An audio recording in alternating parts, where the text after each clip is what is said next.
Johnson, and this is Focus on Liberia. Hit it!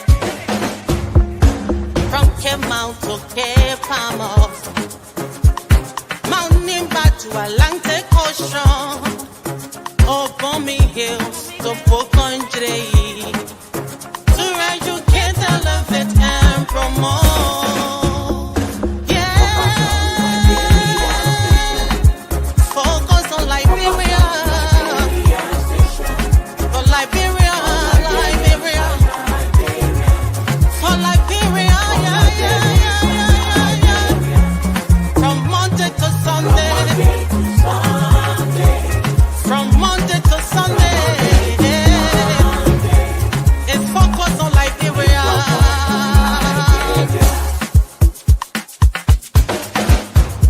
Talk about home affairs, in diaspora, current affairs, reliable information, history, talking about culture,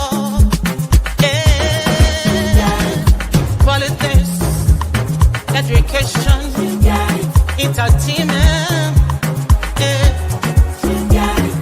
business, sports, advertisement, articulation. Focus on Liberia.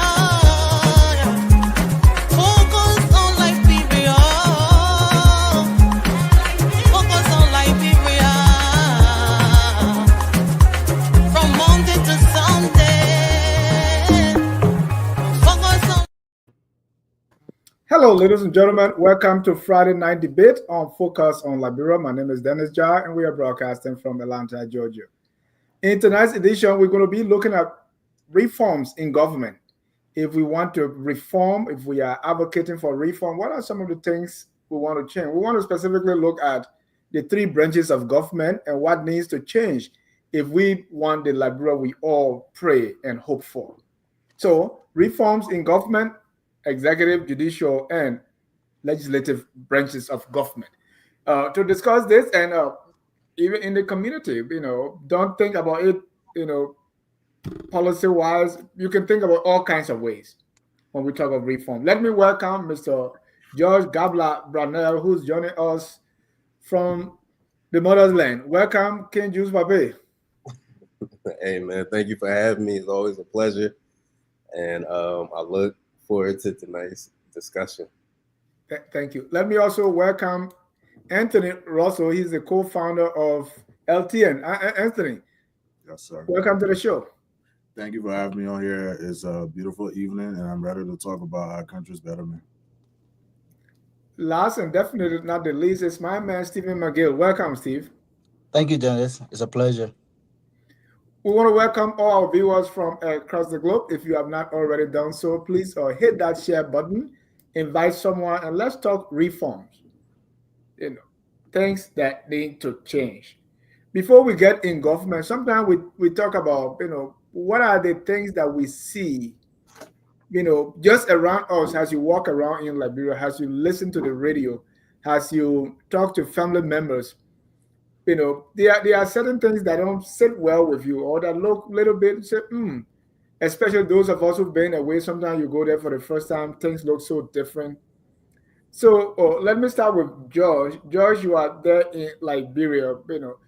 Does the issue of reform or changing anything in Liberia make sense? Yeah, we definitely need reform here. And if we're going to start the conversation about what you see when you're here on the ground, earlier on my Instagram, I expressed dissatisfaction with a traffic light. And it may be a bias based on the exposure, but I just wasn't satisfied with the quality of traffic light that they put up to Newport Road Junction.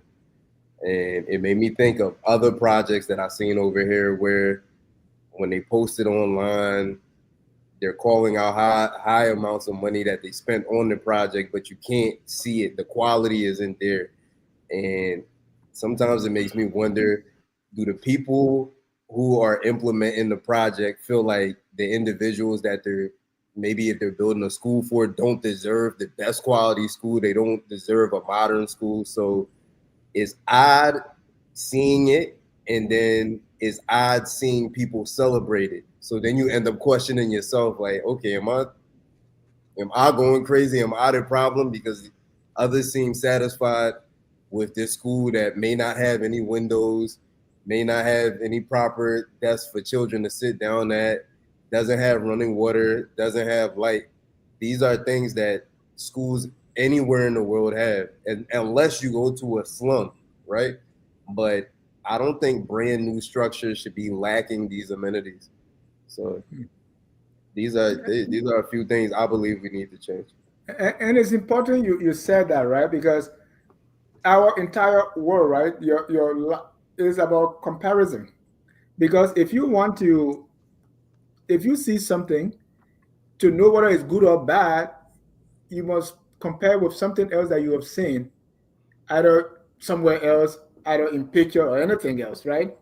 So if nothing is there to tell you that this is how a school should be, a school supposed to have, XYZ, But, facilities. but things are there, right? You watch movies, Okay. you're constantly online.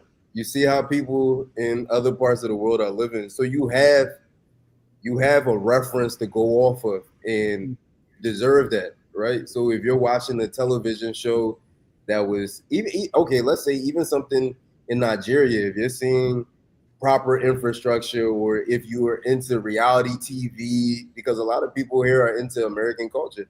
So you watch realities TV, you see what stores look like, you see what malls look like, you see what schools look like. You deserve that.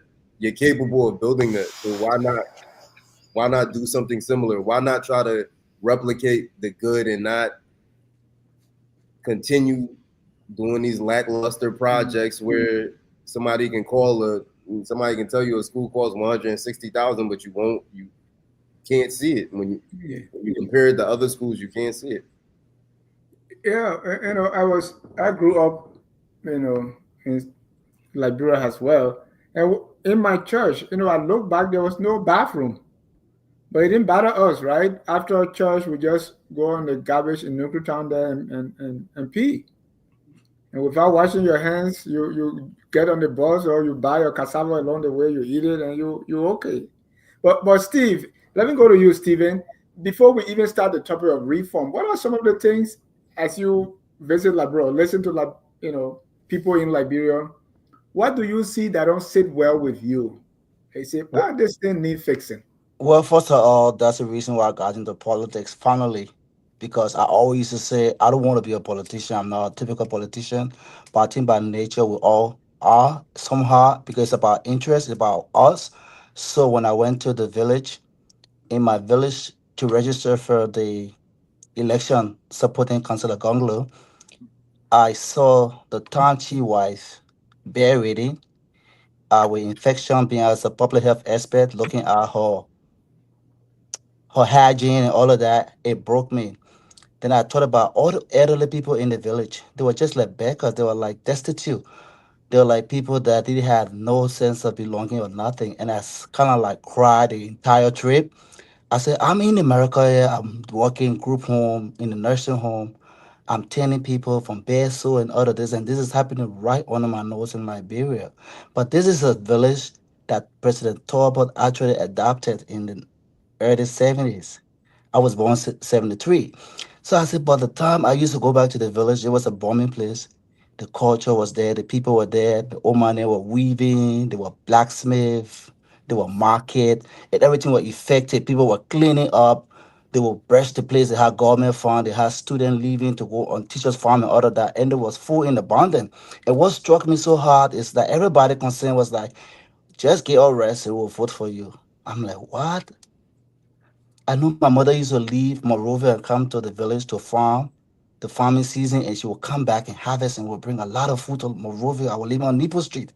When we get into town, everybody on Nipple Street will get part of my mother produce or things she brought from the farm. Oranges. You just think about it. I said, wow. But this place is like everybody is just sitting dumbfounded. I mean, we got to shake up the heart. I kind of like reform start with myself, me. I'm not going to do things the way I did things where in Liberia like usual. I said, okay, let us put this to test. I challenged my young people in the village. I adopted a cultural troop. I wanted to get cultural exchange program to have them come to the States in my city and get that exposure to kind of like expose them and getting out of that mounting me, hand me down since the war, the NGO factor and all of those things. So I started looking around. How do we change this? Was like I told them, I said, well, I'm going to support your group. Let's work on the group. Let's work for ourselves because nothing going to come back for us without us not being in the forefront. It's about our interest. It is about our well-being. It is about our health. It's about our financial, our economic.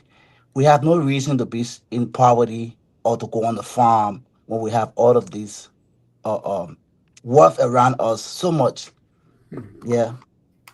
And that reform starts with myself. I said, okay, I will do farming. I got into farming. I said, the rice you're looking for, why can't you grow the rice? We grow the rice and the rice is stay there.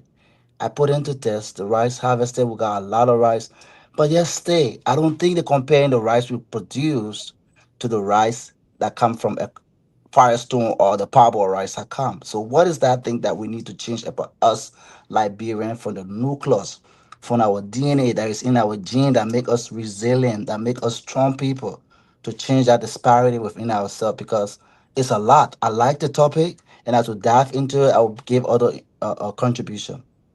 Thank you, Anthony. Yes, sir. Excuse me. That's a very great question. So I will agree with both of my co-panelists as well. And I think that's something that we need to change overall is our mindset. We have to change the way how we think. We have to change the way how we act. We have to change our beliefs. We have to change certain things that we have become way too comfortable with, right? You see, in Liberia, we have become too comfortable with giving praises for to the people that actually done us wrong the most. We have no system to hold these people accountable. These people don't, we feel like these people don't owe us any transparency. We feel like these people don't owe us any honesty. We feel like these people don't have to have any vision.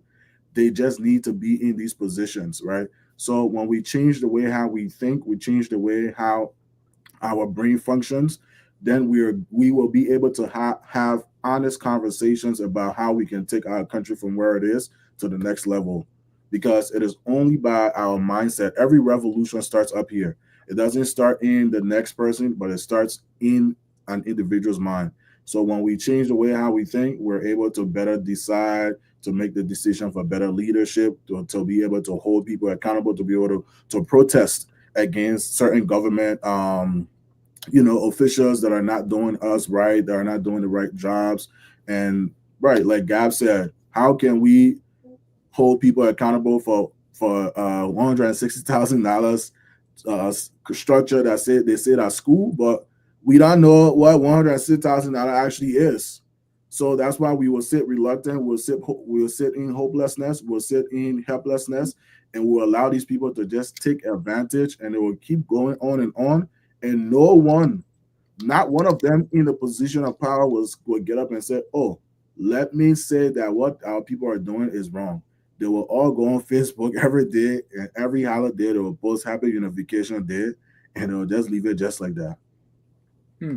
And Anthony, when we say the mindset, right? Like say in Liberia, we have 5 million people. You say we wake up one morning and the mindset of all 5 million of us change, because from what we see around us, people like to give the example of Singapore, Lee Kuan Yew, because it's not everybody who woke up in Singapore and had that new mindset. It took one person to lead the way, right? Yes. How that apply to Liberia?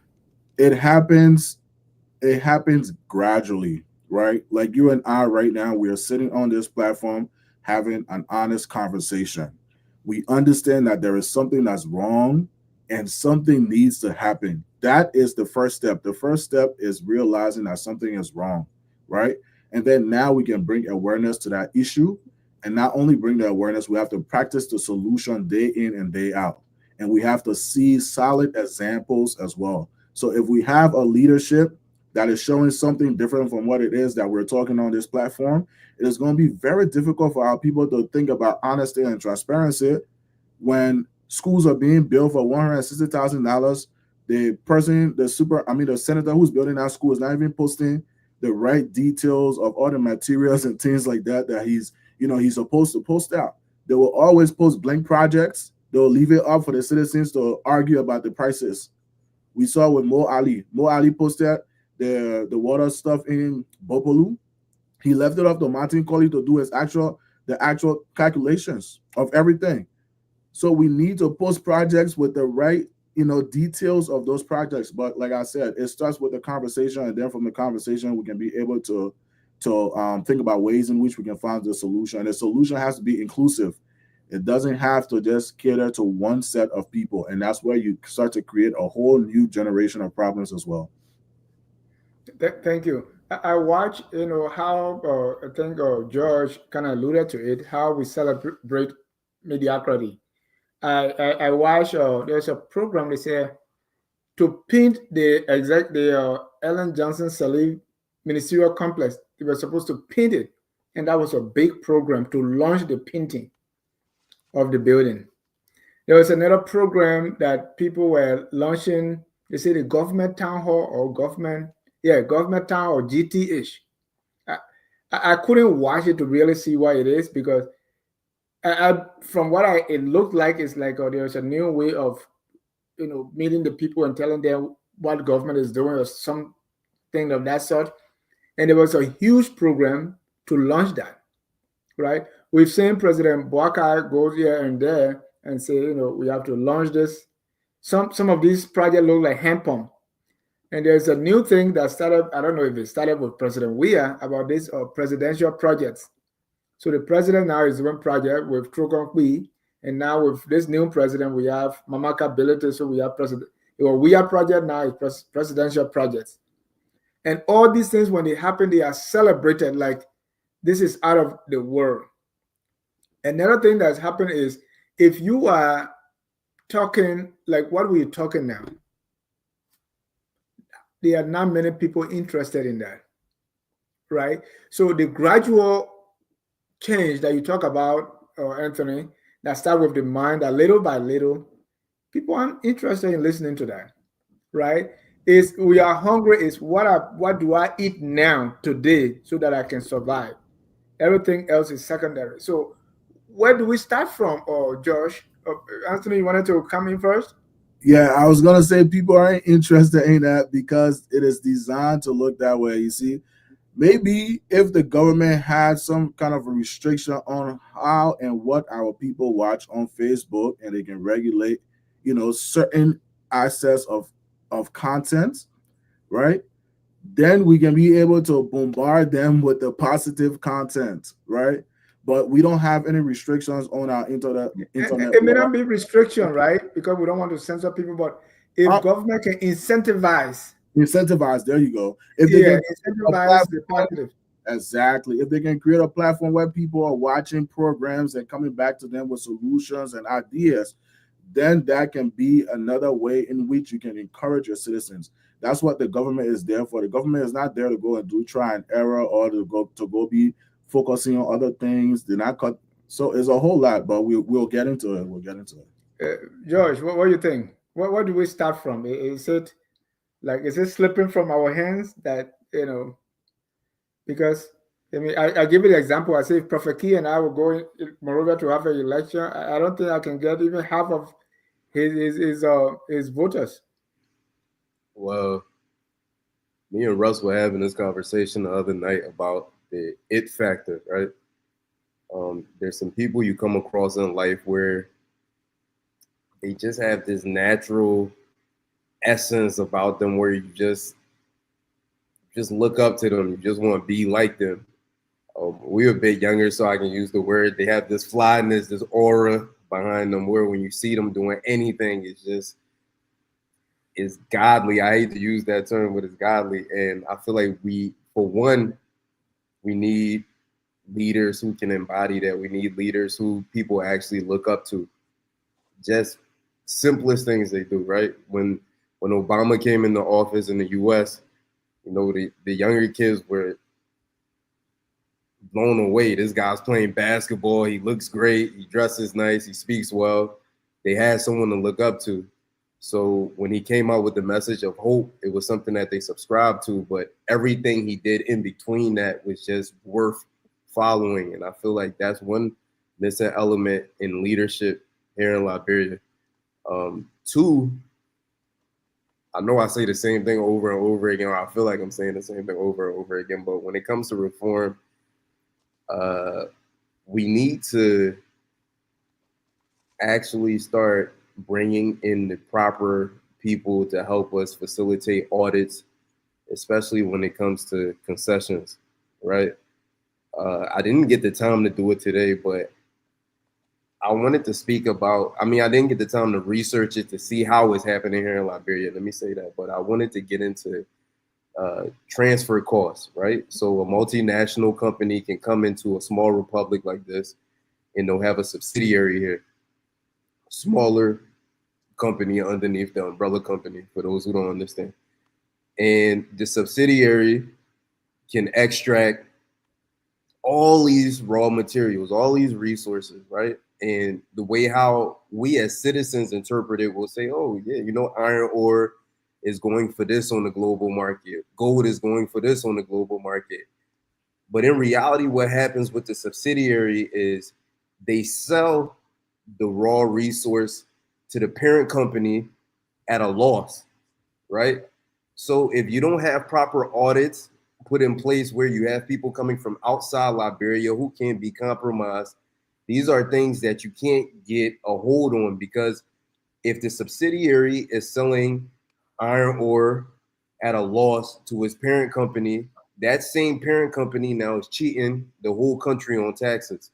And this is something we need to reform because we're missing out on a lot of money. I went to ArcelorMittal's website and seen that they're going to be installing some type of new process next year or by the end of the year, which will increase the amount of iron ore that they extract here. It would double it. It would double the amount of iron ore they extract here. And I think their profit before they take out interest and taxes will be somewhere along $450 million annually.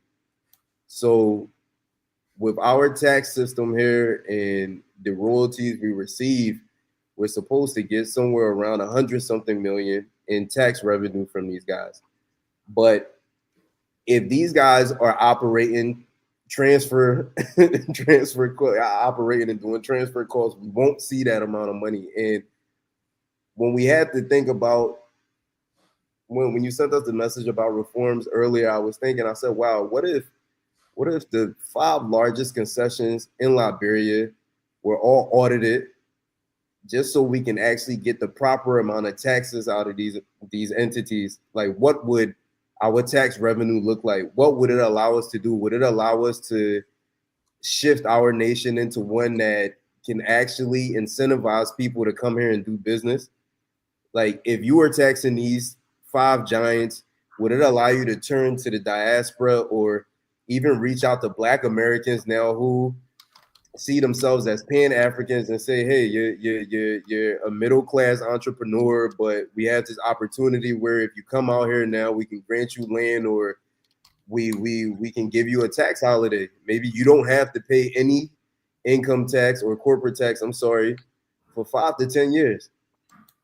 And you know what type of people you will get coming into your country, but now you're putting it's not even a burden, but you're just clearing up the accounting side for the country. So that I think we need to reform how we view accounting here. And we need to, I don't want to hold the mic too long, but partnerships, man, because once we get into that, then we can get into what a partnership looks like when we're operating with these concessions or these multinational companies coming in to do business, and we can figure out how to align ourselves properly within this global village, within global politics. So that's where I'm at with my reform. I would love to see that type of reform, and I feel like it would transform our country immediately. We just need the right people to do the right type of auditing on these companies.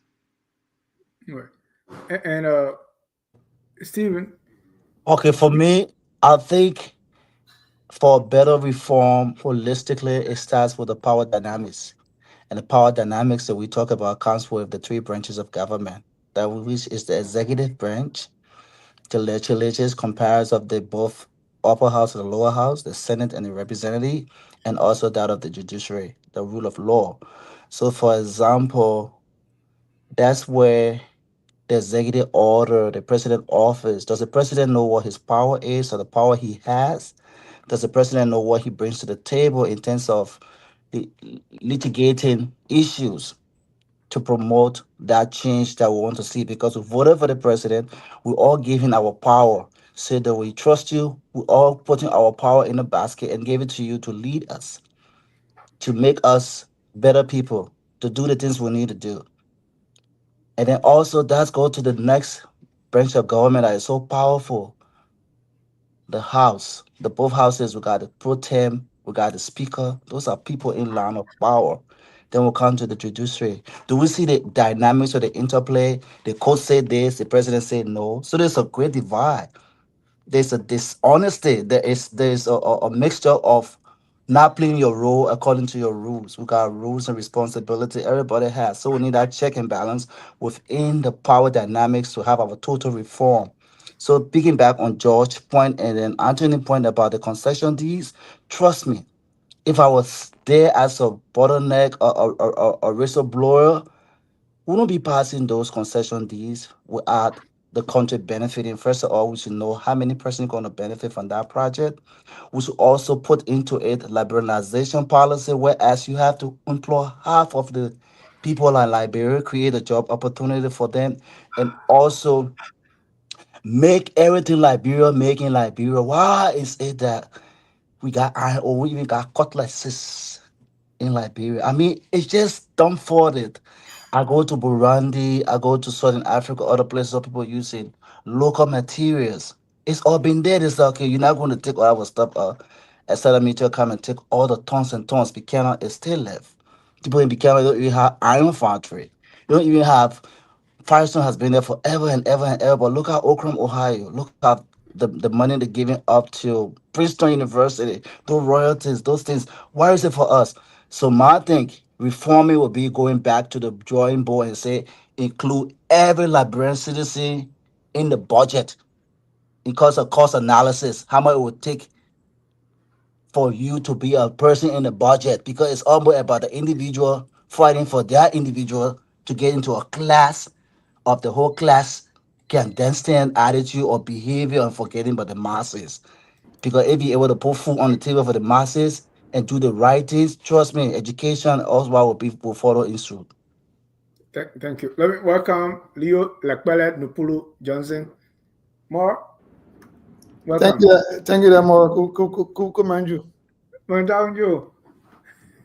Well, let's start. We're talking reforms, and eyes are on the president, the executive branch, and I know we are not policy makers, and we are outside looking in, but we have some ideas of what changes need to take place in our executive branch for us to move forward as a country. I want us to take, at least a minute or two to talk about starting with the executive, then we're going to talk about the judiciary, and the legislative branch will be large because you guys beat on the legislators too much. So let's start with the executive. And I also want to say, right, because there are some who also believe that, well, these little changes here and there, just get rid of the whole thing and start something new. That is also on the table if that's your idea. So let's start with Leo. You just come in. Let you get started on reforms in the executive branch of government. Yeah, no, Mr. Jha, thank you very much for getting me on. I think there's a lot to be done. The first problem is I think there's a lot of power centralized within the president. So you got over 70,000 people that are appointed are working at the will and pleasure of the president. I think that's the first problem. Anytime someone is working at the will and pleasure of one person, I think is that model may have worked maybe 50 years ago or 70 years ago when maybe the Liberian government was much leaner or smaller, whatever the circumstances were. But what happens is that nobody takes responsibility down the chain because everybody working at the will and pleasure. So even you, who the boss overseeing administrate, yourself is at the will and pleasure. So they can fire you. So, for example, if someone is appointed under you who is very influential and connected to the president, how are you going to play with that person when the president can fire you at will and pleasure at any time? So that's the first step. We need to remove that and build in the various levels of structures that have full accountability but full protection also to do their work. For example, if someone is hired as the minister of a local ministry or whatever that is, there should be clear rules in place on what conditions the person can be fired. And Leo, let me interject. That's why the tenure business was introduced. I think the tenure business was a mistake. You can Okay. you cannot put the tool into place when nobody knows how to use the tool. That was the mistake. So tenure is a powerful tool, by the way. It's almost like taking a knife and giving it to a 2-year-old child and walking away to go down the street. So before tenure can be effective, for example, you are tenure, but you stay appointed at the will and pleasure of the president. So that means as soon as your tenure finish, the president can fire you. The tenure is not judgment day. It got end. Some that 4 years, some that 2 years, so you're still Or to add to what you're saying, you can say you have tenure, but then the president still have that strong appointing power. exactly. Go ahead. You say you have tenure, but the president still has so many tools that they can unlock your tenure, as we have actually seen. But sometimes too, you got tenure, but the president not let you. Who wants to be working in a job where your boss is your direct rival and you're trying to work for the boss?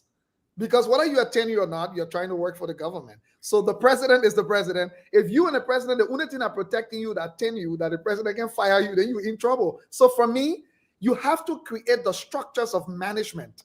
And it can be one person at the top and everybody else fall down. If you're hiring any job, you sign a contract, and that contract tells you what are the conditions that you will be fired if you did something wrong, and what are the conditions to maintain your job. So you're not working to please the boss.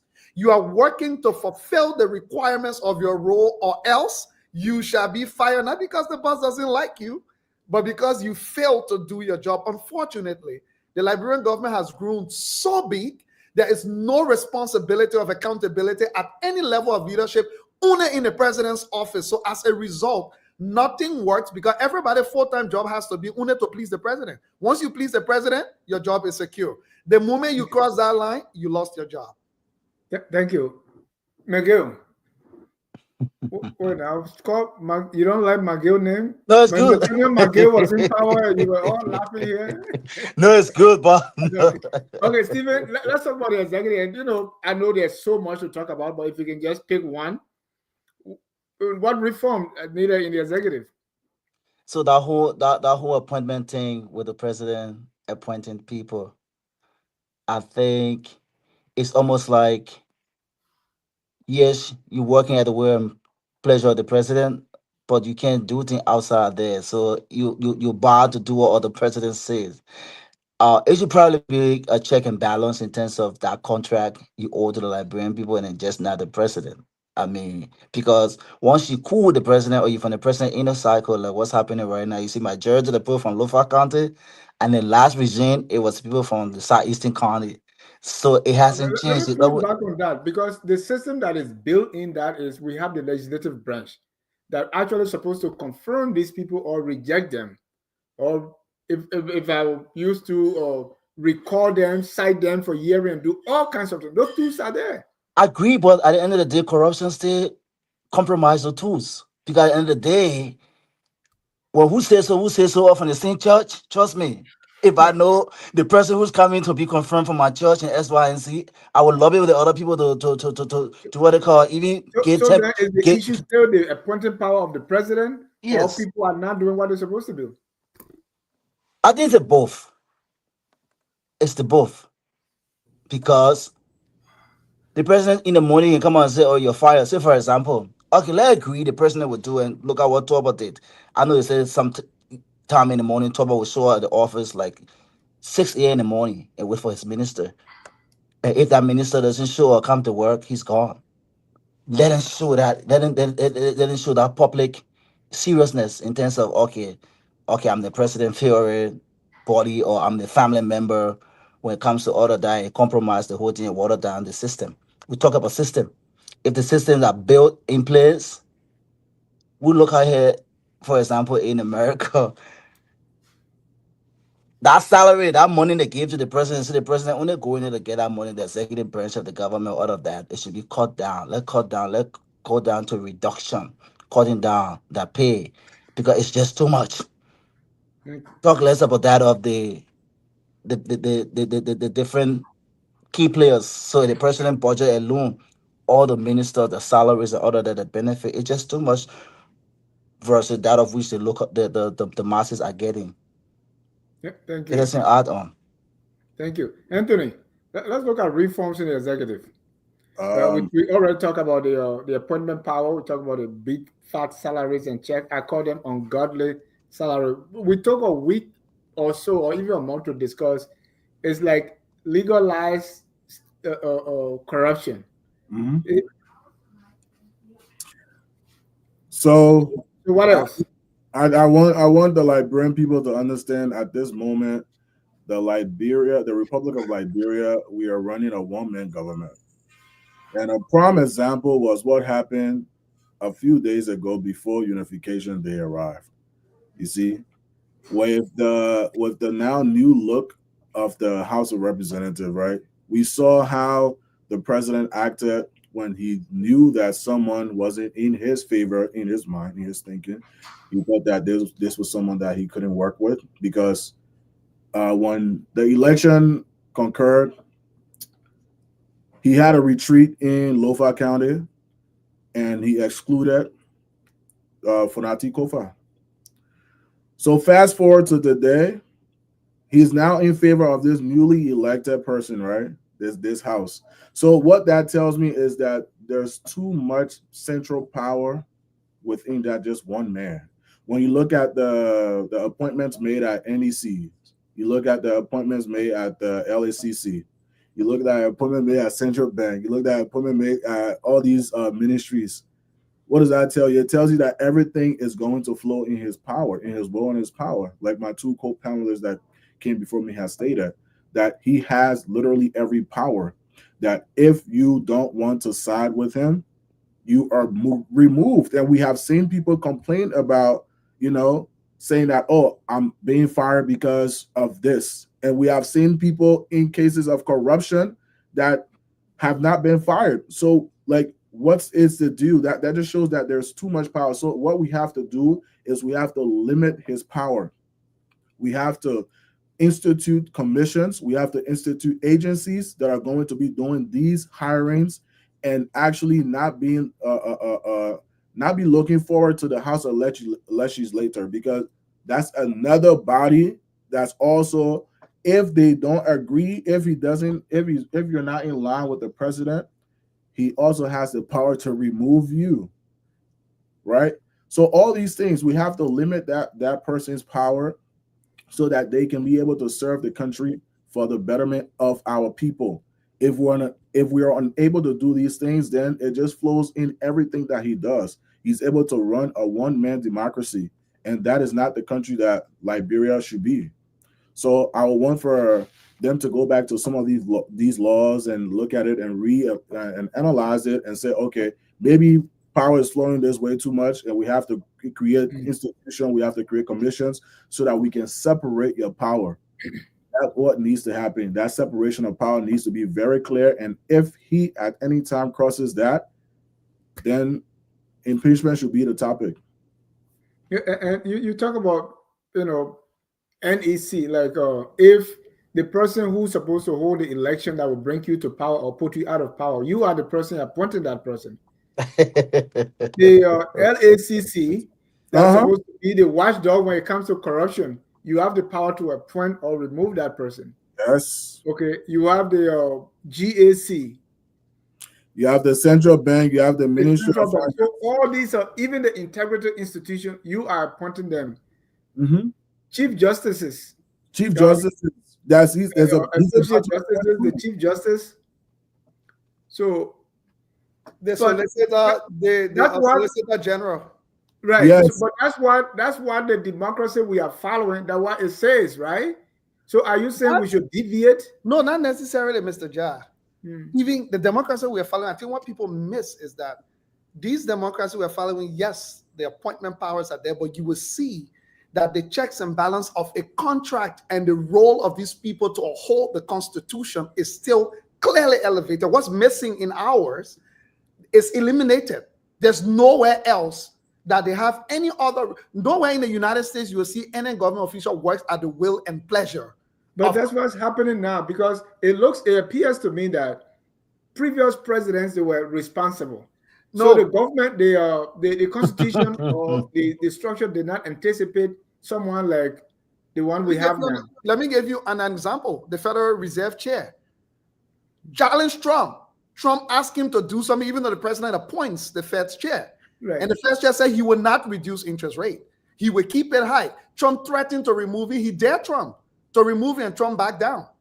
Cannot remove him. So what I'm trying to say is, in the United States, and by the way, Trump is the president that appoints the Federal Reserve Chair, by the way. And Trump was the one who appointed this guy in his first term.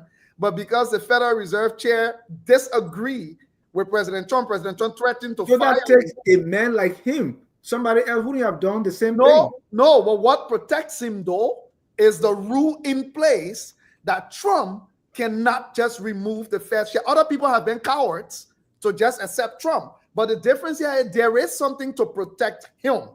In Liberia, there is nothing. It is the word of the president or nothing else. So I'm not saying that everybody will abide by it. We've seen people in President Trump administration that are afraid. And, when they come after them, they're afraid, so they cooperate. But if somebody wants to stand up, they have the backing in place to back them to stand up. In Liberia, there's no other rule, law, constitution, or anything you can stand on to challenge the president, because the Constitution says you work absolutely as his will and pleasure with nothing else backing you. He can fire you. Show me one law, Mr. Jack. No. Show me one law. Even if there is that law, there has been countless examples of the president firing people. But I want Mr. Jack to show me which law on our books that say if the president woke up tomorrow and fired the Minister of Information for not doing anything wrong, but just because he felt like firing him, that he can have any recourse, legal recourse under which law? So the department in America here, right? Where is the law that stopped the president from firing the education minister?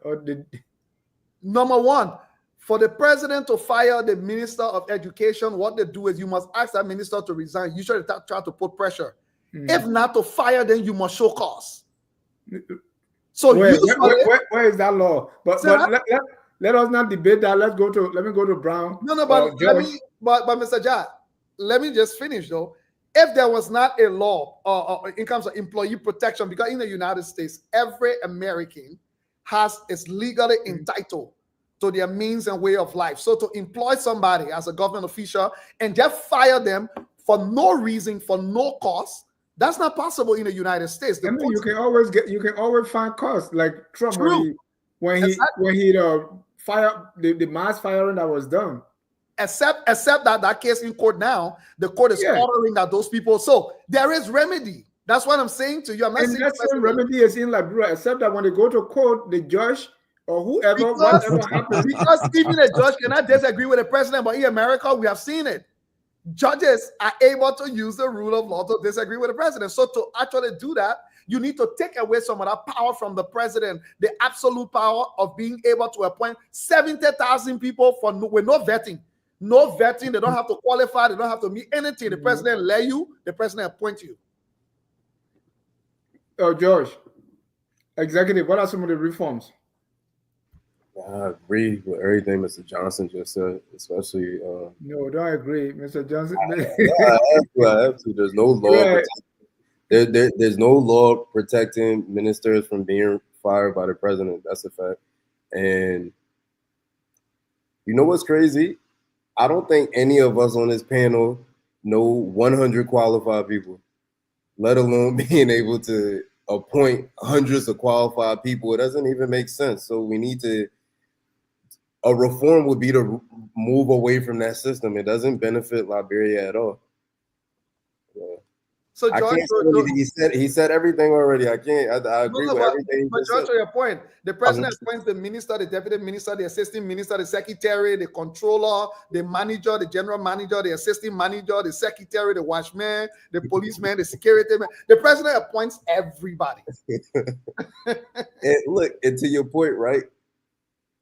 The code of conduct for lawmakers that goes along with I think it's Article 90. Don't quote me on it though, but there's a code of conduct. Right in that code of conduct, it says that no one should be practicing nepotism, and I'll add cronyism there. So it goes back to this fact that none of us know 100 qualified people in any space, let alone picking hundreds of people to occupy spaces in government. Reform would be bridging the gap to the diaspora, and whether or not a person is Liberian, they can be Black American, Caribbean. If this person is top in his field, we need to be begging this individual to come to our country and help us. So if we have someone with the potential to be the minister of health here, but they're globally known and they just happen to be Black, our president needs to be on the phone with that individual saying, here, there's a little country called Liberia. We need someone with managerial skills. Can you come in? I'm going to let you pick all the people underneath you. Or maybe not that. Maybe we might run into the same problem again. But we need to put something in play now where when that individual gets his job as minister, he must be able to manage people. That's the first thing. I don't want to step too far away from this executive issue, right? But when it comes to reform, we need to be operating like that as a nation. That's the future.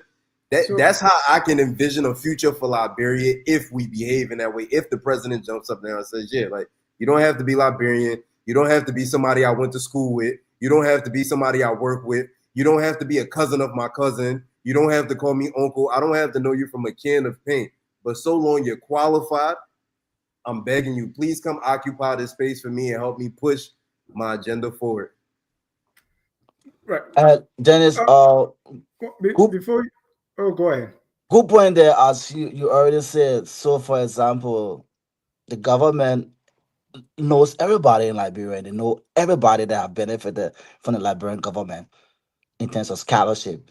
From as far as back as the 1950 to present day today, that's still all Liberia in terms of that signature, or you get scholarship, you go and you come back, you get back to the brain drain and all of that. There's a big pool of Liberian technocrats and experienced doctors, physicians, everything, engineer. Why can't the executive put in that whole mechanism to get these people working in the background? They don't have to be Liberian. Yes, I agree with that, because that's what President Tubman did. He brought in people from Nigeria. He brought in and Diamond B. Warner went to Barbados and brought in people who had skills and could run the country. I know that Tiki Bees came from Nigeria. People would say, "Oh, they're not Liberian," but yes, they were all in government. But Stevie, I think you're making a very powerful point. But the challenge here is there is no recruitment process. The recruitment process is what the president says. So think about it. If we had a website in Liberia, right? That's what I'm pushing for. Yeah, like a job portal. The pool, the whole pool, the talent pool. First of all, these jobs have no job description, just so you know. I raised this point before. They have no job description. Where have you ever seen a job description for any of these ministers, deputy ministers, or whatever to say? So when they get hired, they get to the ministry, it's chaos because they themselves don't even know what they're supposed to be doing. So every ministry you go to, you would think in a different country to a different ministry, because everybody go there with their own understanding of what they're supposed to do. So first of all, we got most of these roles have no job description. Everybody get there, you decide. If you get there, you decide you want 10 people to stand to the door to greet you in the morning and wipe your shoes. That's what will happen. Period. And what are you bringing to the? What are you bringing based on your ministerial assignment? What are you bringing to the country? Exactly. What investment? What conversation? First of all, when you hire me as Minister of Education, you will hire me. What is your expectation of me? I can get all my 10,000 ideas, but you who is hiring me should already have a laid down expectation to say, Mr. Leo Johnson, I'm hiring you because I need you to deliver 10 universities for me in 5 years. Yes, that's a TOR. My brother, you just named the thing. The terms of reference doesn't exist. The president, does even the president, you're talking about the president, because it appears that the president can just look at one person. Because when President Weah was doing these things, we were laughing. We thought they were just, oh, the president is going to dedicate another thing. And then the president had Trokonkwi as his guy who was doing the Weah project. The minister for everything. Yeah, so to see that President Bwaka, is kind of dedicating things like, because we thought Weah had no job, so that's why he could do. Just go around. So they used to joke that when you get to the office, oh, nothing here, oh, say, but nothing here to do. Then they find something for him to dedicate. And President Bwaka is doing the same thing. We have a Trokonkwi with Weah project now. You have Mamaka Ability with presidential project. So the TOR you talk about probably is not just ministers alone, even the president. But here's one thing. We are talking about the president appointed, and George, you were saying, hey, even go outside and appoint people. But now look at the population. Every time a president comes to power, the expectation is appoint those of us who were behind you in the campaign. People come and say, this is what we expect. This is what you should do. So government jobs now become, a payment for voting for people. And that's the, and if you don't do that, it means you don't love your people. You are not party disciplined and all the 9 yards. So even the population that we say is suffering is the one pushing for this kind of strong appointment power from the president. I don't agree, Mr. Ja, necessarily. I don't agree with you on that. Mm-hmm. There is absolutely nothing wrong with hiring people that campaign for you, period. In the West here, we see it all over the place. It's not limited to Liberia. The difference is, right? Because it could happen that there are competent people who campaign for you, who qualify to do the job. So the Liberian people are pushing for it. The difference here is we are saying appoint. We're not saying hire. Those are two different things. Because if we were hiring, doesn't matter whether you're partisan or not partisan, everybody should have the equal right to compete for the job. And if we were hiring, that means there will be a process to test your competency based on the job description for the job. But right now, we are saying appoint. And that is the problem, because now when you appoint these people, whether they are partisans or not, you did not hire. You did not go through a process. But I can hire even in your own company. Just because somebody is your friend does not mean they don't qualify to do a job. But what you do to make sure that happens, you put in a process to say the Minister of Education job description is this. We are hiring. If you are qualified, you are competent, you put your, even if you were considered, let's say, because sometimes people hire internally, right, based on recommendations. Even if you were, you still put through the same rigor. And even if you are a partisan and went through that rigor and qualified for the job, I have absolutely no problem because you are just because you are a partisan, because Liberians have the right to affiliate with political parties and not affiliate. It should not limit their employability just because they support the government or the side I want. No, I mean, but if that becomes a criteria.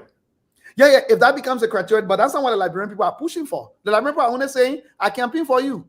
Hire me, I want job too. So now your responsibility now to put in the process, if you say you want to be minister and I say to be a minister, you must have 10 years of experience managing XYZ, and you only got 3 months of experience. That doesn't mean I hire you. That a job description not hire you. You just did not beat it. But I will want to push this point though. You see, the reasons that majority of our past leadership have issues with the people that they appoint is because these people are unqualified. You are injuring and hindering yourself in the process of hiring unqualified people. It's like you being a doctor and you take high schoolers there that only learn how to know how to identify things, and you just put them around you and you say you want to run a country. You will have the most difficult times on your hand. And because since these people have whole loyalty to you by campaigning for you, now you feel that you owe them and you cannot get rid of them. And that is the wrong way. If you are winning elections by that, I bet you are not sleeping at night either. Because why are the people then crying? Because you now go hire your cousin that don't know how to do nothing. You appoint her as Minister of Health. Now everybody in the country is saying no here, no there. You going to sleep, even though you won the election, you're the president of the country, but you're not sleeping inside at night. So why would you put yourself in this same predicament that you are trying to get rid of? And that is you also contradict the core corner that I talk about nepotism. Yes. And that's why our people, this is what our people do all the time. They will attach themselves to people based on politics, political power and economical power. They will sell themselves out.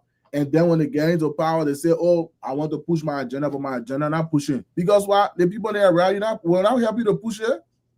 You just hire cardboard to be the secretary. What you expect him to do?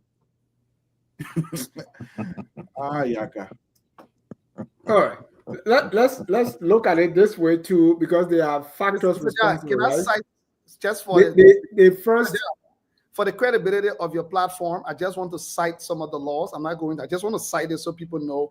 In the United States, you have the Civil Service Reform Act, the Merit System Protection Act, and the Whistleblower Protection Act. There's also the Equal Opportunity Laws for all government employees from ministerial to cabinet level, so people can check it out to know that these are actual laws in the United States that protect government employees from arbitrary firing with no cause. I think the only difference that I don't see in Liberia will be the equal opportunity employment. I'm sure the other laws are there, but I don't want to. Fair enough. I'm not going to actually debate that. Fair enough. Yeah. But when I first moved to this country, and even before this time, there was not this rush for government jobs, right? Because you have the private sector that a lot of us work in.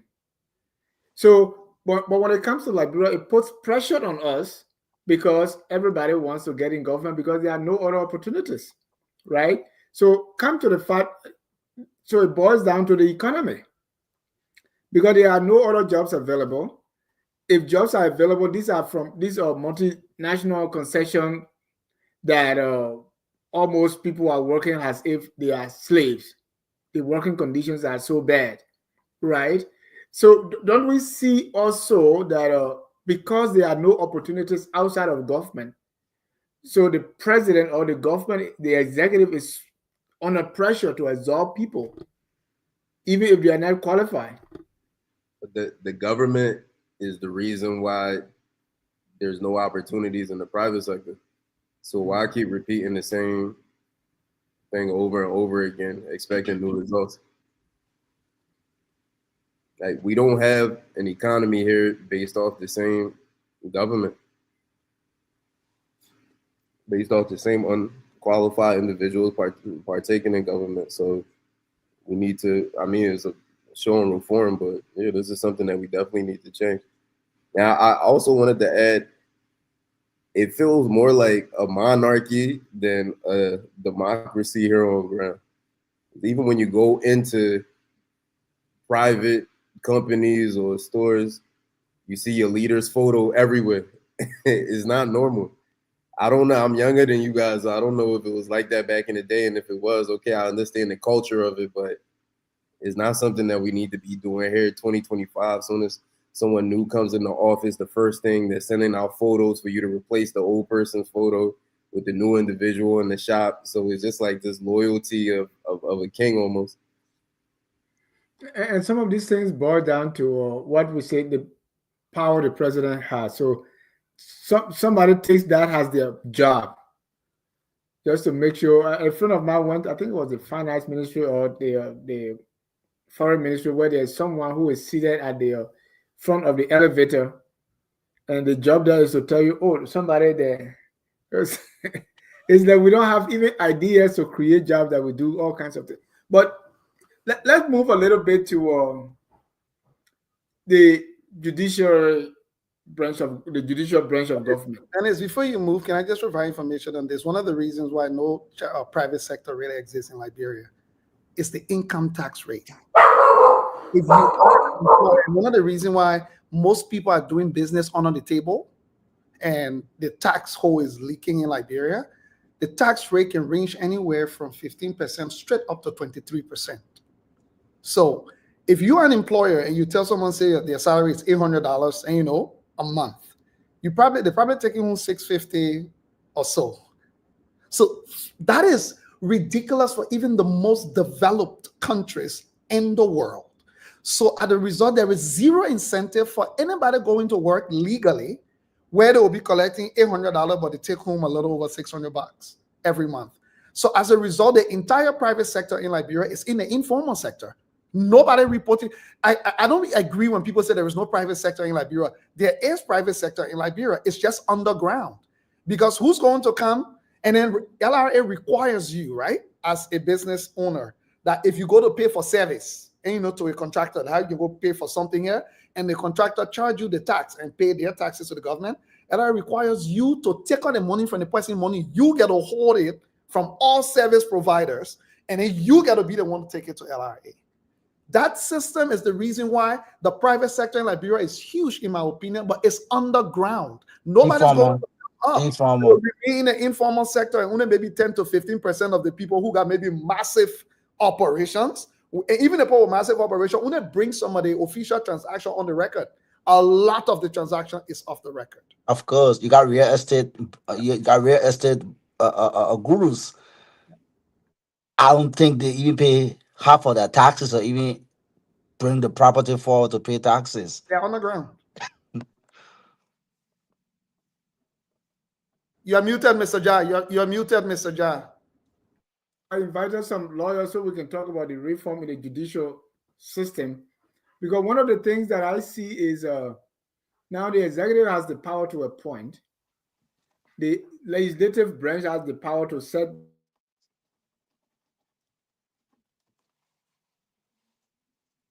So judges don't get any money, right? In fact, one of the reasons that the House confusion took long and they were trying to even bring that in because the judicial branch needed to take pay. So if they delay further, it means the budget won't get passed. So this play between the executive and the legislative branch, you scratch my back, I scratch my back. The judicial branch is left out of that loop. So that's why when it comes to magistrate, sometimes they don't even have the sheet of paper to write on. So that particular branch of government is staffed. It's just recently that they started paying the chief justice and associate justice a little more money. But other than that, really nobody cares. What reform can we speak of when it comes to the judiciary? Well, as you said again, we're almost looking at the same appointment rate because it's the same executive that do appoint the judiciary, isn't it so? Yeah.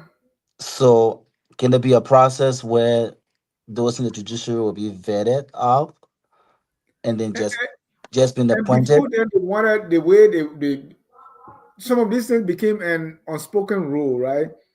Where like the Liberal Bar Association will have a say so. They will kind of suggest, or you kind of run things by them, but it still lies within the purview of the president. But sometimes they are just expectations that people will do that. One thing we have not seen, right, is in Liberia of recent, you have not seen where a judge is appointed to be on the Supreme Court bench. Almost everybody is coming from somewhere. So if judges are the one that are, why can we promote them? But we don't see a lot of promotion in Liberia. You can be at the LBS forever. When we want LBS director, we go somewhere else. You can be at the finance ministry or education ministry forever. The education minister are never from within. Or you can come back 2 or 3 times.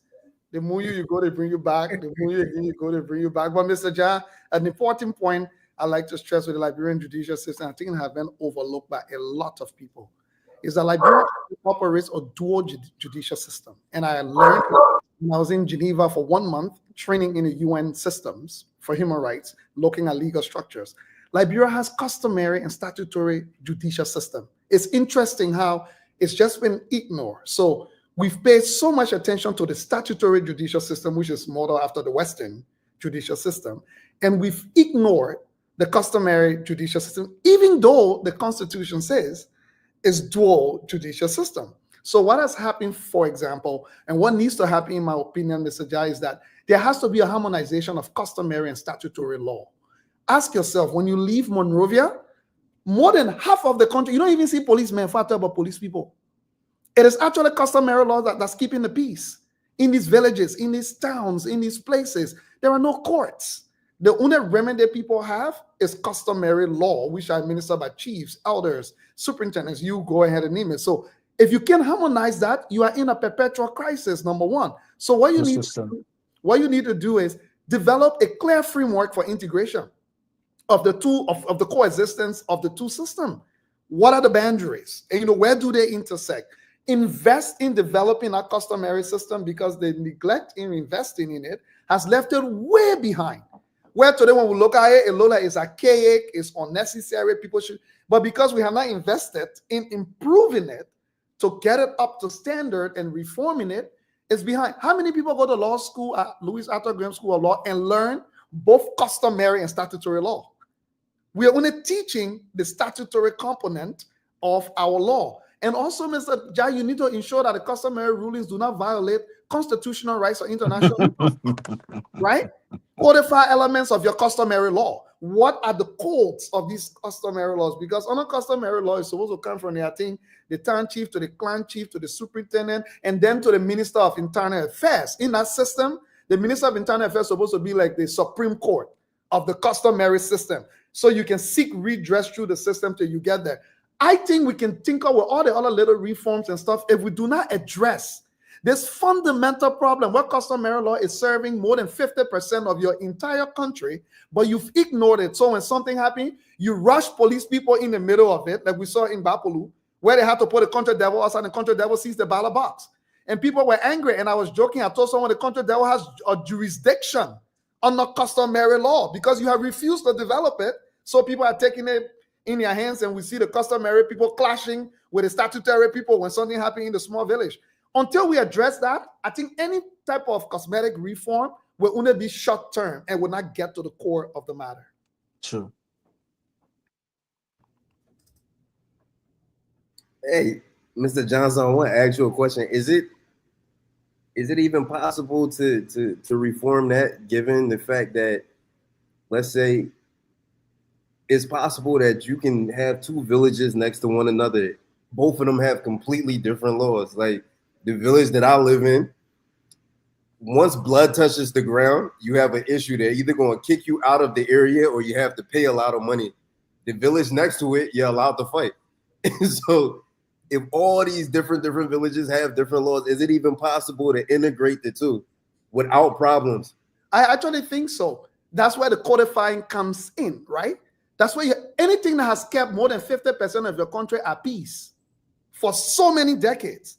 Because remember, there are no, my brother, as soon as I leave Monrovia, when I go there. Hold on. Not to interrupt you guys, because I'm enjoying what you're saying. Go ahead. I just want to know,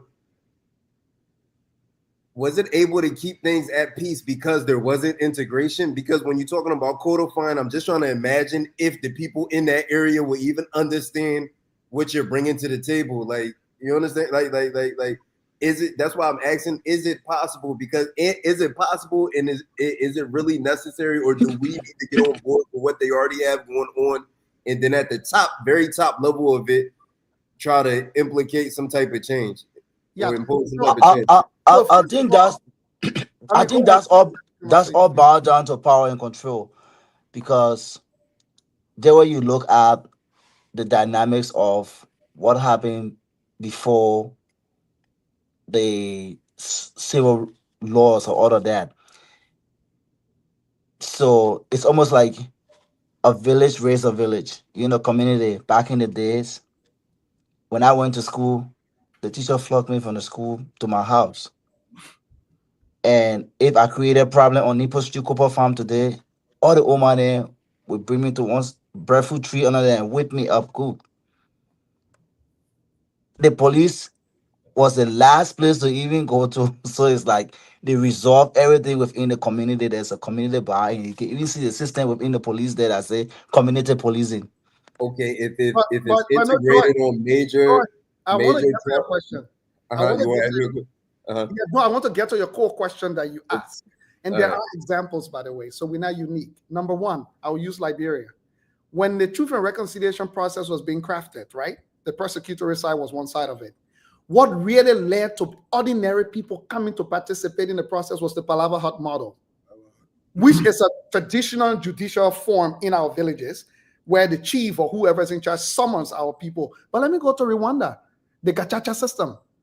That's their customary law. I mean, that's the statutory law. And it's as complex as ours from tribes to tribes. So what is interesting is our failure to do the difficult job that the Europeans have done, the Americans have done over decades. Their system was just as convoluted and messed up as ours. We're not unique. But they have put in the time, the difficult job that Rwanda has put in over the last 25 to 35 years to get here. Guess what? We've lost over 20 years since the Civil War and are doing nothing and arguing. So my thing is, I'd rather start to look at those laws, customary laws, and see what's possible, what's not possible, what you can take. Because I'm not sitting here to say, oh, everything. There are some things that have to be abolished, period. No argument about that. But for us to sit down and just make the argument whether it's possible or not, or do nothing, which is what we've done for the last almost 3 decades we're going to now, and we've been going backwards. I'd rather do the difficult job and be able to dismiss what needs to be dismissed and see what value is still there. Because I'll tell you, if you take the Western judicial system right now in Liberia and start spreading it all over the village, forcing people, you clash with the culture right away. You are going to disrupt the harmony of life in a way that you yourself will not be able to continue. And let's be honest, the Liberian government, not in the next 50 years, will have the capacity to be able to do that. So what are your strengths? Look at those things where you need a reform. Some things are nonsensical in 2025. It makes sense. Get rid of them. The ones that make sense, that are working, elevate it so that our people up in Tier 2 can know that they are part of this judicial system. You know, and now you're not telling where people think you can't chunk it on us. We've seen some of the things that we and Leo, there's a even broader scope, broader question on this, right? Because it's not just judicial, it's not just law. Our educational system, right? That ignores completely what I learned in the village. By the time I left my village, I was like 13, 14 years old. And I was schooled in the ways of the village. That if I could even, I mean, just name it, certain tribes, tapping palm wine, swimming, all these things, I did them, perfectly. But when I left the village, they were considered, primitive. And so all the skills that I learned, I knew what to use when you get caught in the bush, what to put there. I knew when I'm having headache, what to take. Stomach ache, what to take. But all these things were considered primitive. And so they are not in books. I knew the tree to use when I'm setting trap. I knew another one to use when I'm trying to build a house. I knew the one to use when you want to bridge a creek, or you want to build something that you use to cross. All these different things. Okay, my uncle Tom, when he facing the hook, a lot of people will use the glue from the, but he used just a spit and it will seal that. My aunt, was the one when your foot can break into pieces, she put it back together. And now all these things are considered, not good, and so we have to do away with everything. But we admire the Ghanaians. We admire the Nigerians. When our chiefs are about to preside, even the police take orders from those. I just watched a Liberian wedding where they were all dressed like Igbo or Yoruba people. We enjoy the Ghanaians using their customary laws, their traditional laws. When the chiefs are about to preside, even the justice ministry in Ghana, even the police take their order on a customary law from the chiefs. This few days in Kumasi, there was a young lady who came out, a superstar young lady, who came out and condemned, I think she criticized one of the chiefs in a way that is against customary law. Guess what? They order her arrest, and the government tried to step in. The government was prevented from stepping until she was arrested and brought to the chief palace and penalized in the way it was prescribed before she was set free. We admire it, but we come to Liberia, then we wonder whether it's possible. It is possible for me. The work just has to be done. It starts with the education, right? Yeah. It starts with education. When everything in your educational system, I was asking someone in Monrovia, I said, what's the temperature? And they said, what is that? I mean, we go to school, we learn temperature is the hardness or coldness, but then on the radio, we never heard anyone announce what the temperature is. So how do we really practicalize what we learn, let alone our villages? But let's talk briefly, because time is fast spent on the legislative branch. The ones that tell us what to do. In fact, their pension laws, even if we die. I want to hear my brother Antonio at this point. I want to say what Anthony again. No, I mean, we move on to. I'm just going to back you guys. I think that I agree with everything that you guys have said, and that's one thing that we're losing as a recipe as a country. We're losing the things that are supposed to be divine, giving us definition, especially within our community and within our villages or society. Right? We that's I people think that we need a leader that's going to set an example, but we importantly need a community as well too that is going to upbring us in a rich way that we can create said leaders. It doesn't work that you can just prompt out a leader. A leader doesn't just come out of anywhere. It comes from the very same community that we're building today. So when we have the customary laws, we have the traditions and everything that's intertwining, we are going to build rich communities that's going to be hard for us to just put anybody in that leadership position. So I agree with everything that you guys have said. Thank you. We beat on the legislative branch so much, and for the right reason. You know, because when in the 80s, when I was growing up, I don't think senators and representatives, I don't think they even made up to $1,000, right? And so there was not this push for people to become representatives and senators. Nobody People even were not, even knew about it, or not even something people pay attention to. yeah, they didn't pay attention to this. I mean, I saw my own senator, Senator Draper, the late Senator Draper, Sven Dixon. You see them, you don't even admire them. You just pass, right? But now, because there's so much money in it, thanks to President Salif and the post-war government, there's so much money, so much perks. Dr. Douglas was telling me, say the issue of the gas slave came about under President Sawyer because they were not taking pay. Nobody was taking pay during the interim government, and so gas slaves, these were like little pay for them. Incentive.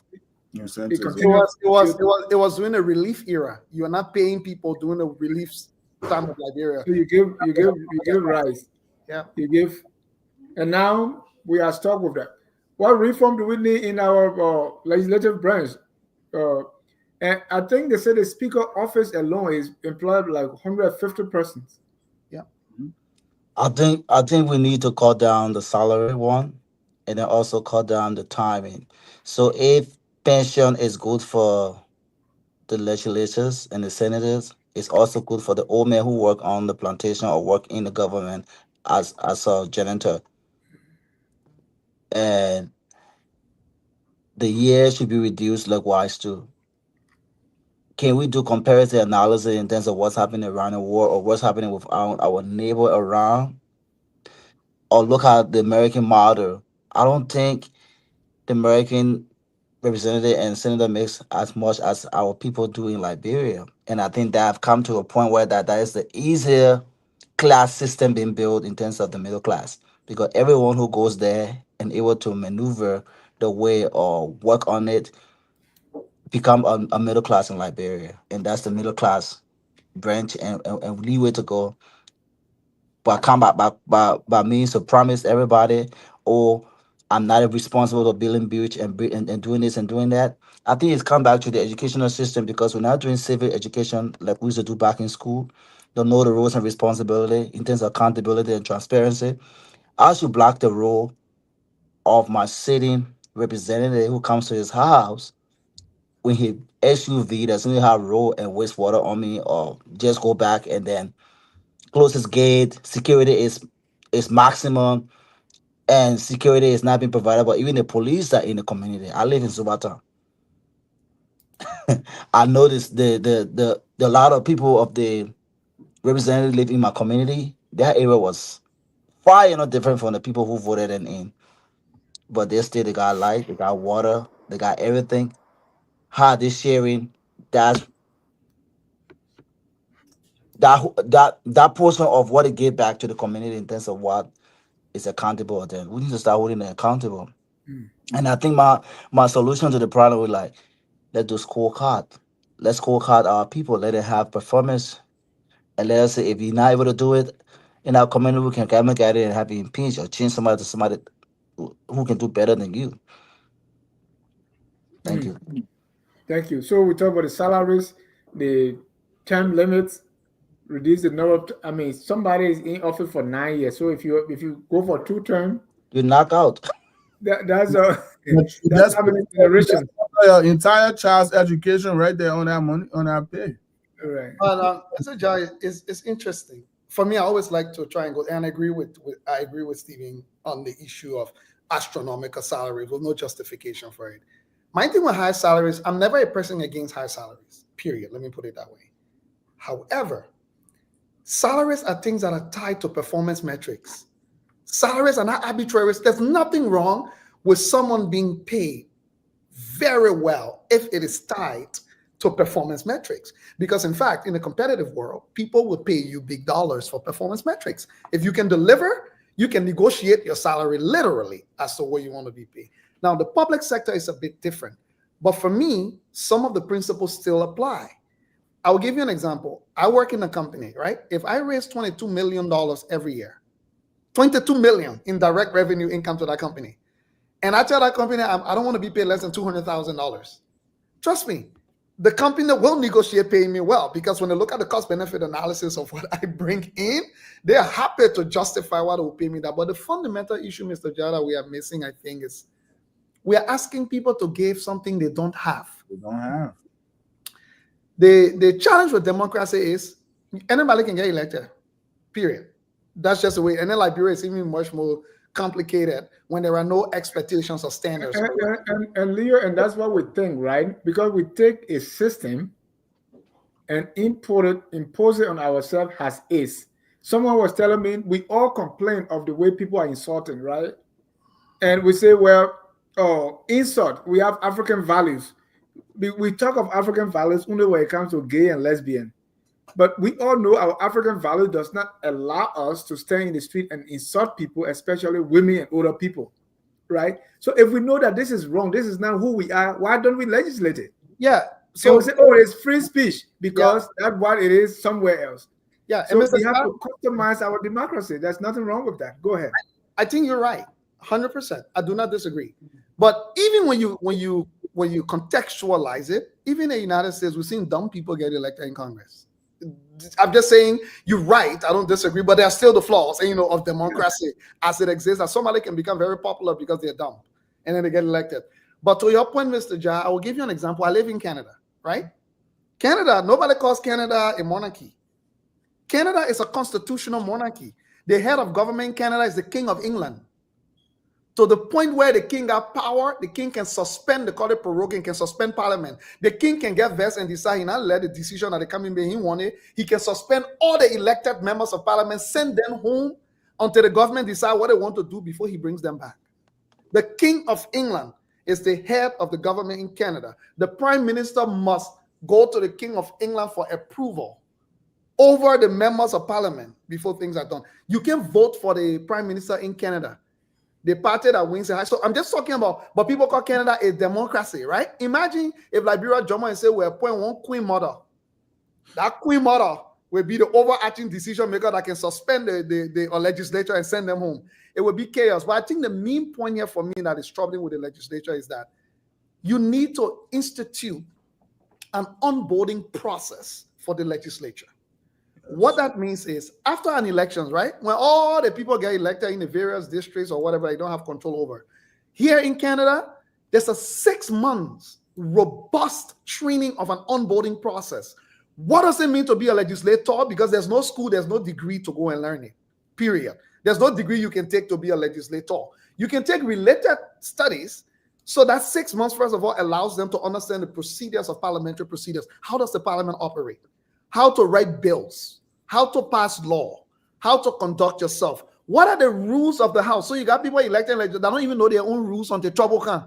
Then they mess in. Everybody that speak out a different interpretation of the rule from the same legislature. Why? Because nobody sat them down to say, here is the one definition of the rule. So everybody who took it read their own definition and ran with it. So if you have like a 6 months robust training, almost like a legislative institute, that when you get elected, you must go through that 6 months of training in a legislative institute before you start to perform your function, number one. Number two, budgets. Why is a legislators allowed to be paying their own staff, to be hiring their own staff. It's supposed to be centralized. When you get hired to work at the House of Representatives, you are working for the Liberian government. You're not working for a private institution. So that hiring process supposed to go through the same civil service equivalent that every other person. Their salary should be paid from the centralized government payroll. No legislator should have anything to do with money. In fact, their office expenses should be submitted to the appropriate line ministry to make sure they are reimbursed, and, for their budget according to somebody ensuring that you spend the money for what it was spent for. Those are two key things for me I would recommend that could happen tomorrow, literally, by an executive order establishing a legislative institute that has the training and the qualifier and competence or whatever to train legislature before you go ask them to sit in a meeting when some of them have never chaired a meeting before. Some of them find the different parliamentary procedures, but you expect them to not be screaming and cursing each other. The people don't know what they're supposed to do. Thank you. Let me come to you, George. But before that, what I would say is one of the reasons why people are corrupt is the discretionary power that they have. If you are in office and you are allowed to do all the things you do, hire your own people, pay them. There was one point, I think the gender minister or Vaba, what's his name? She was like not even paying her staff like as if she's supposed to pay them. Yeah. Right? So everything is left with the discretion of people. I have a friend in the house. In fact, when Senator Comey Wizard came to Atlanta, we had a conference. And he said, we were asking, discussing the budget. He said, we don't read it. He said, there are people who will read it. Why? Because the people they appoint is our cousins, people, because you're supposed to give jobs to people. So it is not based on anything. You just have to take the people from, if you come from this section of the ethnic group, you have to take one person from this quarter, one person from this quarter.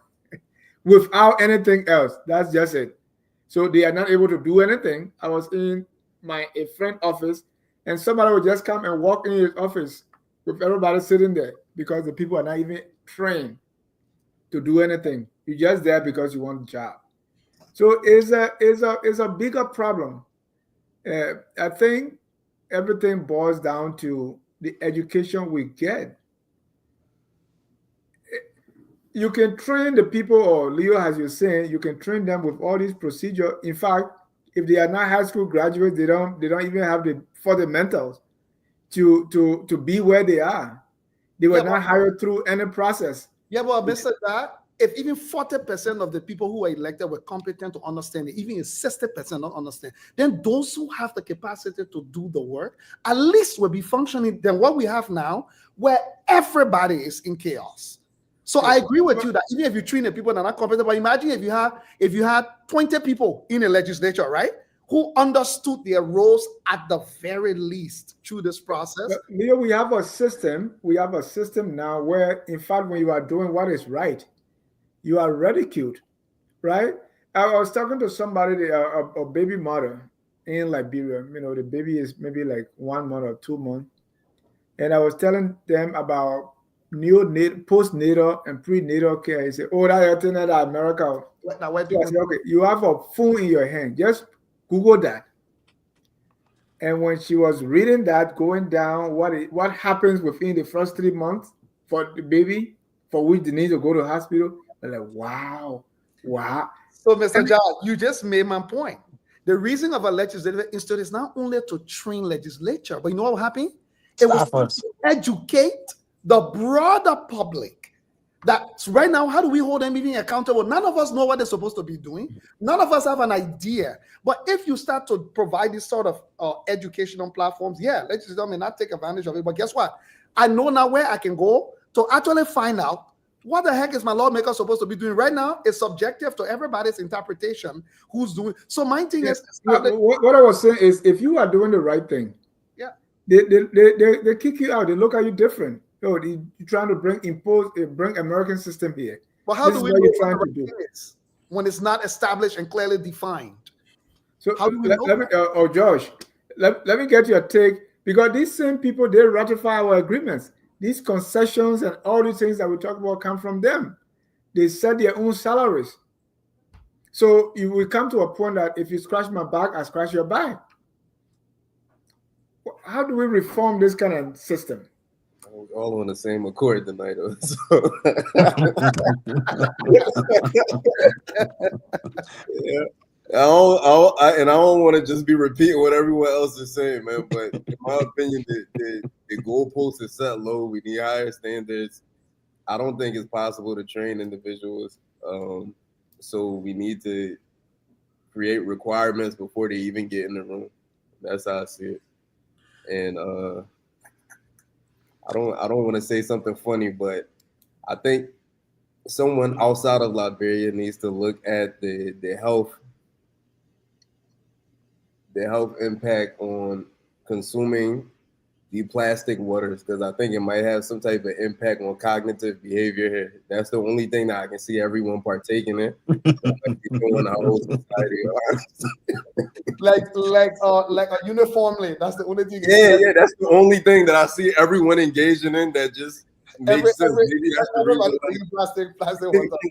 You know, the plastic water gotta sit in the back of the pickup truck for hours. The sun is beating on it. We don't know the quality of plastic they're using. It has to be some type of health risk behind this that has an impact on cognitive behavior here in the country. But we definitely need to set standards with these guys before they even get in the position, so they can know what they have to, like. I feel like if there was an understanding on what they have to do, as we said earlier, there's no job posting to say, hey, these are your responsibilities, right? So you get individuals in the position, you're giving them power, you're giving them cash. These are things that they didn't have before, and they just do whatever they want. That's my only. I'm just co-signing everything y'all saying tonight. I don't disagree with anything. So, with that being said, would it be a classical mental health issue around the country? Man, I don't want the video going to be up on YouTube for years to come. So I'm just saying. I want to put a correlation between people drinking sack water and sitting out in the sun all day and why we behave the way we behave, why we aren't interested in bettering ourselves. That's we didn't drink cow milk, and then our mom started giving us milk, natural milk, I guess. But on the serious note again, Dennis, go back to education, whereas the votaries and the electorate has to be educated likewise, because somebody can come from nowhere and just bring bag of rice for other in the community. They make cool, they make your rice and food here to eat. They make your cassava leaf, they make he can get land, get this and get that. What do you got your money from Crook deal? You got your money from on the water or mommy water, everything. It's just about the agile poverty that make people to follow people based on what is there. It comes back to our educational system. Like for example, you go to Ghana, even if plenty women selling fish in Ghana and Lagos know how to calculate her money and everything, but you go back to West Point and Newtown, some people still do know it, but I mean, the way they will say things and the way they will analyze things, you wonder and say, wow. There's somebody who even looking in your face and join you, say, you know, they made from nowhere, they made they won't give you off food here, that who they made will want. Whether you like it or not, even the music. See, for example, the police director came out the other day, he was talking about the music in Liberia is so performed, it's scary that everything is about far words are not good to the ear. And so for us, while we eat, while we hear, the breathe, we breathe, everything is shape our behavior and everything. I guess it's a holistic point. Including the plastic bottle. So well, a question for you, Mr. Jal, a question for you. If a law is passed today in Liberia in the legislature, what is the House or the Senate, and printed to handbills and sent all over, where can you find it as a Liberian citizen? No, and that's since early, you know. So nobody know the law in Liberia. The only time you can know the law when you get in trouble, then they quote something in a law that nobody ever hear about before, but they say it will pass. Oh, data. Where is it? Only the code, then the people who were there when it passed know about it. None of us know. Access to information. None of us know. All the laws that are passed in Liberia today can challenge anybody. There's nowhere. You know how you can go online right away. You just need to Google, you'll find a law that says this. In Liberia, there's no repository of the laws that are available to the ordinary citizens. So you are holding citizens accountable for a law that nobody ever told them about, They never heard it ever before. They've never seen it. They've never read it. They've never heard it. But you're taking them to court and dragging them there for it. Yeah. I think to add my addition, I'm sorry. Before you come in, Go ahead. when I interview a lot of people that were running for office, and they say, Dennis, we know what we're supposed to do, but if we go campaign and tell the people that we want to pass legislations, we want to do this, they were not going to vote for us. So we tell them we're going to build roads, we're going to build bridges, we're going to do this, and even when you are in power and you are the one campaigning for what they're supposed to get in government as their piece of the pie, that's not what moves them. You have to give Who said you can bury and pass legislation? You can walk and chew gum. Yeah, but you don't have the money to do that. Who said so? You lazy and not able to raise the money. Right. You don't have the money. But raise the money. Right. No, but your role. Members of the legislature around the world, even in Ghana, are host parliamentarians. They are raising money in Canada from Ghana. Yep. But our lazy people then say that you don't have the money, then say and resign. So what they do is they expect that from their pay. As Joe Howard Taylor, Senator Taylor said, hey, in fact, the money they're giving us is so small because there are a lot of people coming to us that we give them handouts. So based on that, we need more money than what we are getting now. So go look for it. Your salary that when source of money you can use to do the work. Go ahead. That's the only source. But let me announce that if you want to join the conversation, please call the number that's on your screen, 605-313-6004. The code is 791-403#. I just realized why I keep agreeing with Mr. Johnson. Me and him are in Rotary. So I'm a Rotarian brother sitting there, so I see. So, Dennis, I will get on the clock now and say, I think Anthony wanted to. Yeah, I would like to add before everyone, but I'm in agreement with both Mr. Johnson and also my brother George. I think that there needs to be requirements, and those requirements need to be passed as policies that everyone can see, everyone can hold and feel. We don't need to wait until 2029 before we can say we want to elect the next leader of Liberia. We can start by doing so right now. And the way how we can do that is by looking for people who have the passion or who say that they want to be elected. Now find these people and double down and ask them questions about their policies. Some of us that get the mindset, that get the understanding, and that have been liberated, and that don't want anything from them, we can truly ask them about their policies that they're going to pass, their understanding of the Republic of the Liberia, the laws, the Constitution. What are some complete plans that they have? It needs to be a pen to paper action, not just something that they can come here and they can say and they can, because most of our elected leaders right now, if you put them on a debate platform and ask them one question, it will be a comedy show. They will not say anything pertaining to anything that is in the Constitution or any policy that's going to affect the Liberian people. So we have to see how these people come to power, right? And I think a great way in minimizing them or chopping off the people that are not really passionate about us is by looking in ways in which we can create a debate forum for leaders who say they want to be leaders to come on some forums, some platforms, and they should put their pens to paper and tell the Liberian people what is it that they're going to do for them. Because I see and I think what's his name? I think I forgot his name, but he always live streamed the Senate meetings and stuff like that. And when I listen to them, Darius Dillon. When I listen to them, these people they're just all coming with problems. No solutions at all. So I'm looking at it, I'm like, I thought you were supposed to be the solutions to the problems. Why are you coming to the Liberian people telling us that, our Ministry of, this, they registered, some people benefiting through Sierra Leone by going around and shipping to Sierra Leone and going through to Sierra Leone, driving to Sierra Leone and getting their goods. Why are you coming to us with those problems and not, putting budget bill down to to sound these things to benefit our country. So Bro, when it's a lack of innovation, bro. yes, It's a lack of innovation. I think, George, if you go innovation, you make it too complicated. you make it too complicated for Lack of them. common sense. Just a lack of That's common common sense. Something that's supposed to Yeah, you as well. I wouldn't even take it that complicated for them. That's just a lack of common I think you guys are getting it wrong. As if these guys know nothing at all, and you. So, I don't. you say common If, sense if, is if, they, if they do know something, what is it that they're They're applying it. We're not saying they don't know it. They just so far we haven't seen it being applied. We don't know them, so I mean I can't accuse them of not knowing it, but they haven't applied it. You can say you're now you're a goal scorer, you go on a team, you can score goal. After 100 games, you haven't scored one goal yet. You score goal. You say you lawmaker, you not pass no policy to affect the Liberian people's life. You been there 18 years. 2 points. You not score one goal. We don't have a caller here, but tomorrow we're going to be on the radio, Kia 95.9 FM, every Saturday morning at 10 a.m. Eastern. That's 12 noon in Monrovia. We have a show on the radio, so join us.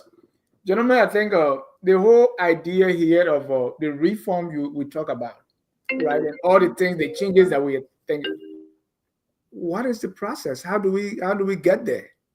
Right? What do we do? Because we can talk all we want. These things have to be implemented. So what do we do? What approach do we take to make sure what we've said tonight, they're implemented? I'll go first since I've been going last. So I think I'll push on this idea about the mindset. It needs to start with us accepting that we need reform. There are some people in Liberia that are just okay with what is happening right now because they benefit immensely from that system. So they will fight all hell until all hell break loose to tell you that nothing needs to change in Liberia. So we need to we need to liberate our mindsets and agree that we need to reform some of the systems that we have, because a democracy should not be working like the way how Liberia is working if it says that it's a democracy. What's the use of a democracy if I elect you and you come to power and you don't allocate to my needs? You don't allocate to the people's needs around you, but you allocate into your needs. So that is not the right system. So I think the way in which we can go about it is by giving awareness, bringing awareness to issues. If somebody steals money, we should bring awareness to it, and we should also. Then what? Let's say we bring the awareness. Everybody's aware. What else? From awareness, now you go to action. How can we take better actions? If somebody steals money, you go ahead by the right laws in the Constitution. Whether it's by impeaching these people. If everybody is aware that somebody is stealing his joint, stealing from the pot, well, by customary law, what was all do a John? Maybe call John hand off because he's stealing from that pot. So John can steal again. So if the representative is stealing from you, you impeach him. So he doesn't steal again. You have elections, but we are hopeless. We are helpless. But that got to be passed into law, and you got to go through the same people you say they don't have common sense. That's why we have to equip ourselves and give ourselves awareness so that we don't put them there again, even if we still can take the immediate action now. Now we are aware, and we will say, okay, we know that this person stole from us and it really affected us. Now we'll come back in 2029. We'll hold them accountable, but we'll come back in 2029. Now we know that you can't come back to us to say, oh, vote for me. No, why? Because you didn't adhere to the job details and you didn't, fulfill your promises. So that's how we can go about it. Thank you, Josh. How do we go about it? To build the cat is not but who's going to hold him down? What if we, the Liberians, had our own watchdog group outside of Liberia that consisted of Liberians in the diaspora, right? And maybe we can use this platform to even start something like that in the near future, where when we're seeing issues of governance, this watchdog group is the one who blows the whistle.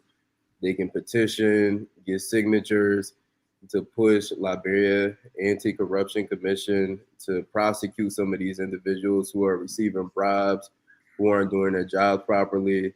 But I know the noise has to come from outside of Liberia, because people here are okay with the dysfunction is normal to them. So the things that we should be running behind, you might hear individuals complain on it, but the world is moving so fast, and in the next couple of days, people aren't talking about it again. Prime example, this issue with the house and people receiving bribes openly, nothing came out of that. But if we had a watchdog group that was over on that side, and maybe even if it consisted of young people, because we're savvy with technology, we're savvy with social media, we know how to get the word out there. We need the voices being heard on that side to push the agenda over here. When people running for top positions in government, they go to the U.S. They don't just stay in Liberia. They make that trip over there. They crowdfund over there. They take the grassroots approach, right? But once they're in power now, they don't reach back to those same people in the diaspora unless they're appointing, giving out appointments, or unless it's the next election time. So I think we need to form a watchdog group as Liberians over there in the diaspora. Let me tell you the problem with that, because it has happened. First of all, they're going to look at you as an elite group and try to make you more on Liberian, and you are somebody else. In fact, I mean, imagine how long we fought to have dual citizenship approved. And then some of the problems that we have created, some will tell you, hey, the groups that overthrew the government time and time again came from the United States. They came from the diaspora. So none of that. They don't want to hear anything about diaspora. They look at ULA, they look at ACDL, and all these different groups that were forming the diaspora. And even there was some warring faction formed in Philadelphia and Minnesota. Mr. Jha, the group has the focus on things that will increase the quality of life for Liberians, right? So if this same watchdog group is asking or is doing their own due diligence, going through MDAs and pointing out issues within concessions that can lead to Liberians having a better quality of life, I don't believe that the people here on ground will feel like that. And I do firmly believe that they will appreciate what people on that side are doing this time around. To be honest with you, we just have to pick and choose the battles properly to help with the PR of that group, right? So we just come in storming and we're saying, oh, these people are corrupt. These people have individuals that they're taking care of that actually champion being a criminal, right? So maybe we won't start with people in government, but we can start with entities that occupy our space over here. We can start with illicit mining. We can start with different things. We don't have to just focus on the individuals who are in the house, because regardless of how they feel about it, the diaspora invest in this country, right? And I'm here in Liberia right now, but I know for a fact all my Liberian friends over there in the US, they're dreaming of one day coming home. And if we don't take this step, if we just have this notion that, oh, they won't accept it or they'll be against us, this is still our home too. We won't have a home to come home to. Yeah. That's the reality of the situation. So we need to figure out a way how we can fix it before it's too late, because we're already losing a hold on what's supposed to be going on over here. We're all sitting here, we're all educated. None of us know the job responsibilities of most of these people in the government. It's only going to get worse. So this group can be the one that's dictating that, or they can come in as consultants almost, and we can kind of merge the acceptance. Look, these people want an economic they want an economic bridge. They want us to be able to send money and invest back home and not have a say so, and that's not possible. So you either do one or the other. We can either keep our money and not invest back home, or we have a say so on what goes on back home and we invest our money and make sure that the security is there.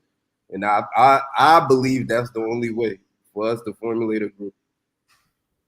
All right. Another thing that happened, because the ideas we are expressing, we have toyed with some of them. What happened is you will start a group. Let's say we start a group today with all the good ideas we just talk about. Then next month, they take Leo Johnson is part of us. In fact, Leo is the one writing all the white papers. The next time they appoint Leo, in Morovia, Leo is not talking to any of you again. He's gone. We have seen that time and time again. But look, we're much younger, right? Mhm. Our generation doesn't necessarily. I don't believe we could be compromised that easily. Maybe we will take our time in selecting who participates in this group with us if it's something that we do. It doesn't even have to be my idea. I'm just throwing it out there. You know, I get it, because the most compromised group in Liberia now is your generation. The Yeah, one that say, you don't have the manga to defeat, or you are wasting your time. let me push back on George, on my retiring brother George a little bit. Finally, Let's go. on the whole diaspora narrative. Uh-huh. This, I like to call it kumbaya utopia Mhm. of the group mentality, has been a serious problem in the Liberian diaspora. You got a bunch of serious young people out here, you know, doing amazing in their various professions or whatever they do. But for some reason, we've created a narrative that to go to Liberia to do so, there must be this group kumbaya utopia that the way we should go. Again, nothing's wrong if you can find like-minded people who want to, you know, come together to do something. But it's rarely proving successful. Very rarely, because one thing I know is that everybody trying to pick winners. Everybody want to be on the winning team. So what usually happens when you try to bring people together to do that difficult job, and you know that is required of the brainstorming, of the getting together to do it, not a lot of people seem very interested, because there are very few, if any, examples of any success in Liberia. Very few, if any, you know, of success. So why would I want to join a group? But I'll tell you what happened though. When the BM steal money and go to Liberia and open BP shop, and so we all join them. I'm saying all of us. In fact, we elevate them as being people doing great. I remember this guy from the US, this BM got arrested at some point in Dubai when he went to Liberia. And OP auditing away need Dr. Cassell. When Dr. Cassell too went to Liberia, everybody was running behind Dr. Cassell. So I will say this to you, as someone who sat in Canada, tried to mobilize the Liberian community behind a project, the Liberian Learning Center today, and couldn't get the Liberian community to get behind it. I decided that I will go solo, because first of all, there's not enough money in our community to go around. Let's be fair. We are not a wealth resource community. Where our market should be is, in my opinion, outside of our community.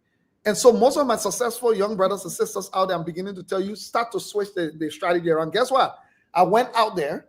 It took a while, beat the pavement, finally found some success. Now, I get all the Liberian people coming, but now I have the leverage to tell them how you can be involved. I can instruct that. We're no longer going on this debate as to whether you want to be here or not. At your business, you want to join. If you want to know people on the winning team, just win. No matter how small the victory, everybody wants to be. And then you start to attract like-minded people in a more purposeful, strategic way, rather than this kumbaya utopia where we all come together and say, how will we develop Liberia? And then the people start coming up with these grandiose ideas that they're not ready to do 2% of the work that is required to get. So for me, I would encourage Liberians, don't give up. Find a solo route. Begin to win within your means, even if it is a small practical means. And don't get frustrated, because the moment you start to win, you will be shocked of the people that will come knocking on your doors. But hear me out, right? Let me bring in a caller, George. Okay. Caller, your name and where you calling from. Hello, caller, your name and where you calling from. Hello? Hello? Hello, caller, your name and where you calling from. This is Dr. Marley. I'm calling from Providence, Rhode Island. Go ahead, Dr. Marley. Well, first of all, I want to thank the panelists tonight for doing justice to the topics under discussion. But my attention has been drawn on the two things, the issue of government and the presidency. I just want to state here that government is a structural institution that is backed by Constitution. And ours is the 1986 Constitution, which has clearly spelled out the function and the power and the role of the presidency.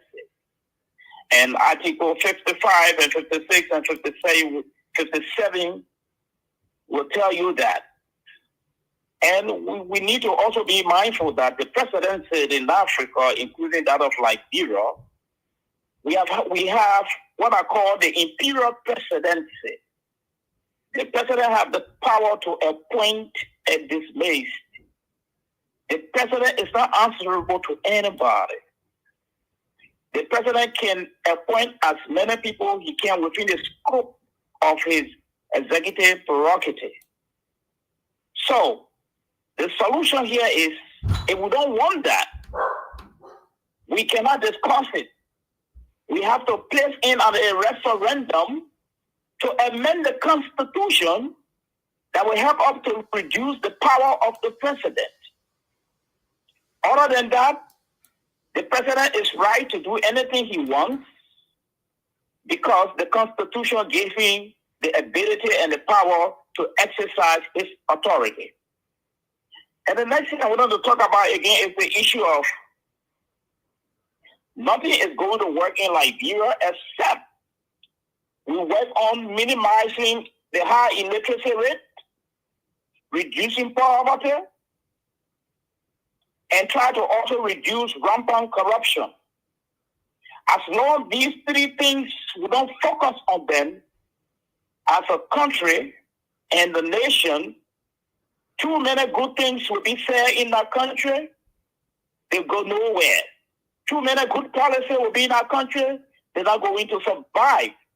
One of the panelists did say that laws are passed in Liberia and the people are not educated to understand more about these laws. I think the Liberian public have not rise up yet to the point where they know what they want. We have archives. We have archives that have documents. We have our museum that have documents. I did research in Liberia before. So we have to put in place a mechanism. The information ministry have to put in place a mechanism to educate the people through town hall meetings about some of these laws. But the question now is that the population priority to really know about laws? The answer is no. It's no, because illiteracy is eating up the population. And so when it comes to the issue of voting, the people are illiterate. You have few functional citizens in the system. The majority, they are never concerned about manifesto. They're not concerned about policy.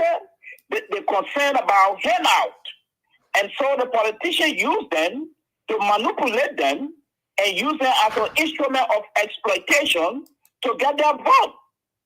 So how do we solve that problem? We got to go back and work on this illiteracy thing before any good thing can happen in that country. Other than that, we will continue to say these things over and over, and we will be getting nowhere. I thank you. Thank you. Is there another caller? I can go. That's all the time we have tonight. Oh, man. We have 3 minutes to close. So I want to give each of you 35 seconds each so we can close at... Okay. I can go first. Yeah. What I was basically hitting at is, if we have an organization like the Anti-Corruption Commission, which we all agree the person who's in charge of it is appointed by the president, right?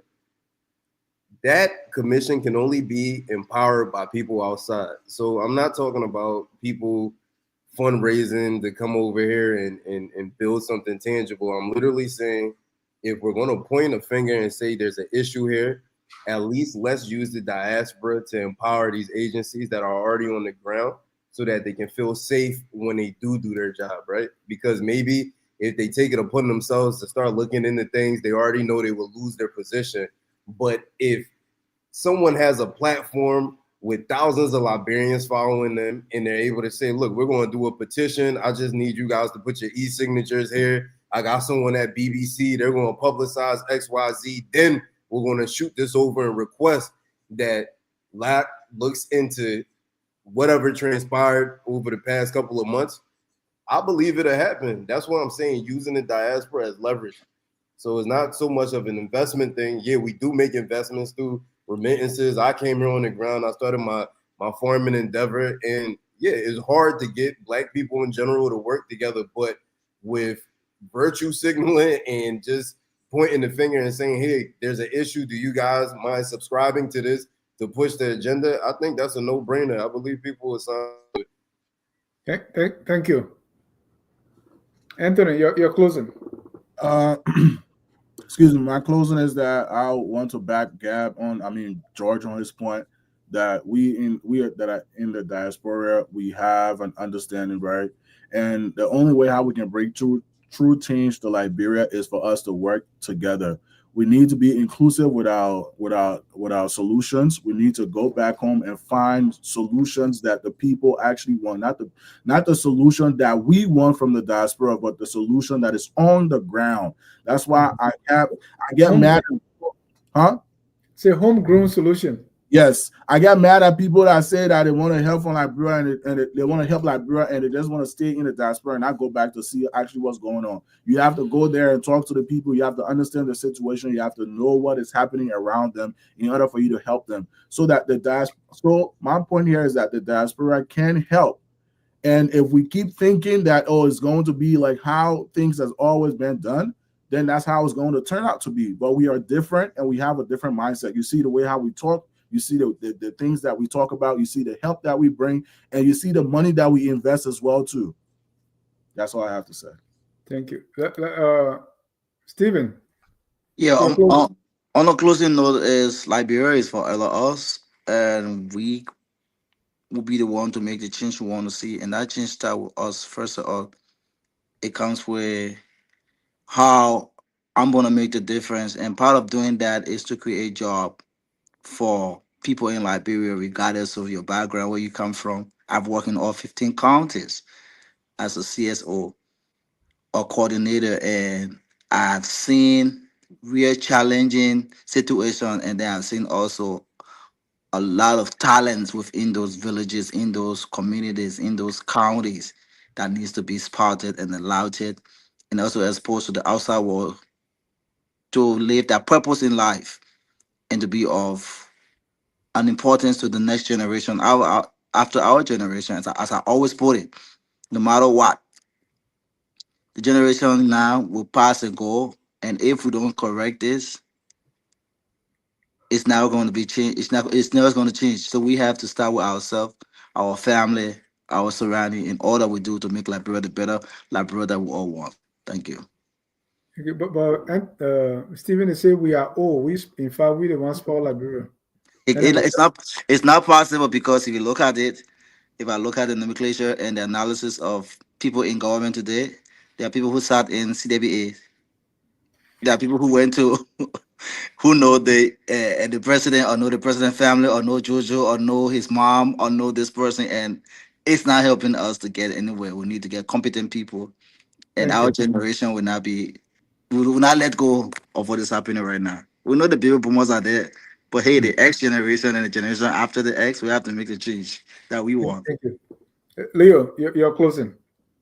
Yeah, thank you. I mean, I don't disagree with your point, George and Anthony as well.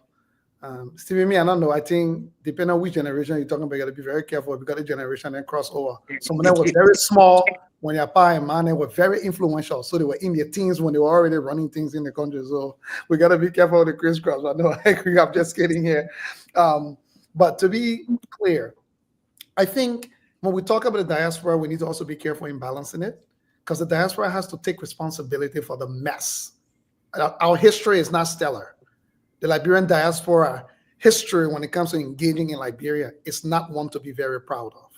Whether we want to put it into generations or not put it into generations, it still doesn't change the fact for people in Liberia that it is the diaspora. Definitely. We haven't had a very, I know we talk about remittances all the time. As much as I agree, it's a very important part of the Liberian economy, but let's be honest, it's self-interested.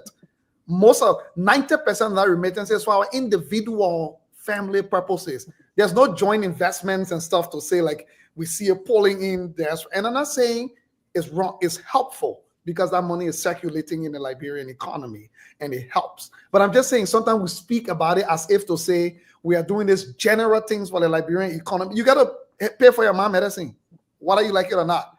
You got to pay for your family rental, whether you like it or not. So thank God that you are in the position to do that in the diaspora, and then it helps the offshoot benefits that helps the Liberian economy. But it's not like an intentional activity the Liberian diaspora is doing to say we are pulling money in together in a strategic way in the Liberian economy. No, we're not. We are all scattered in our own little regions doing our own thing. So we have to be cognizant of our history from the diaspora. In that case, we have to take some accountability for what our record has been. So, and I think that's where we have to say, show me, don't tell me. When our diaspora people go to Liberia, the people who can take out their trash and pee here in the streets. When we arrive in Liberia, and when I mean we, I'm not saying everybody, but the overwhelming majority, we pee in the streets, and then we say the country stink. Here, we don't drink our water and throw the mineral water bottle through the window of the car. When we go to Liberia, we do. Here, we don't hold a bottle of Hennessy in our hand and drive home from the nightclub at night on high speed. In Liberia, we do, because we feel we got $5 we can pay off the police officer, even if they stop you and won't give you too much hard time, or you can ask them if they know who you are. Here, we don't drive a car without a license plate.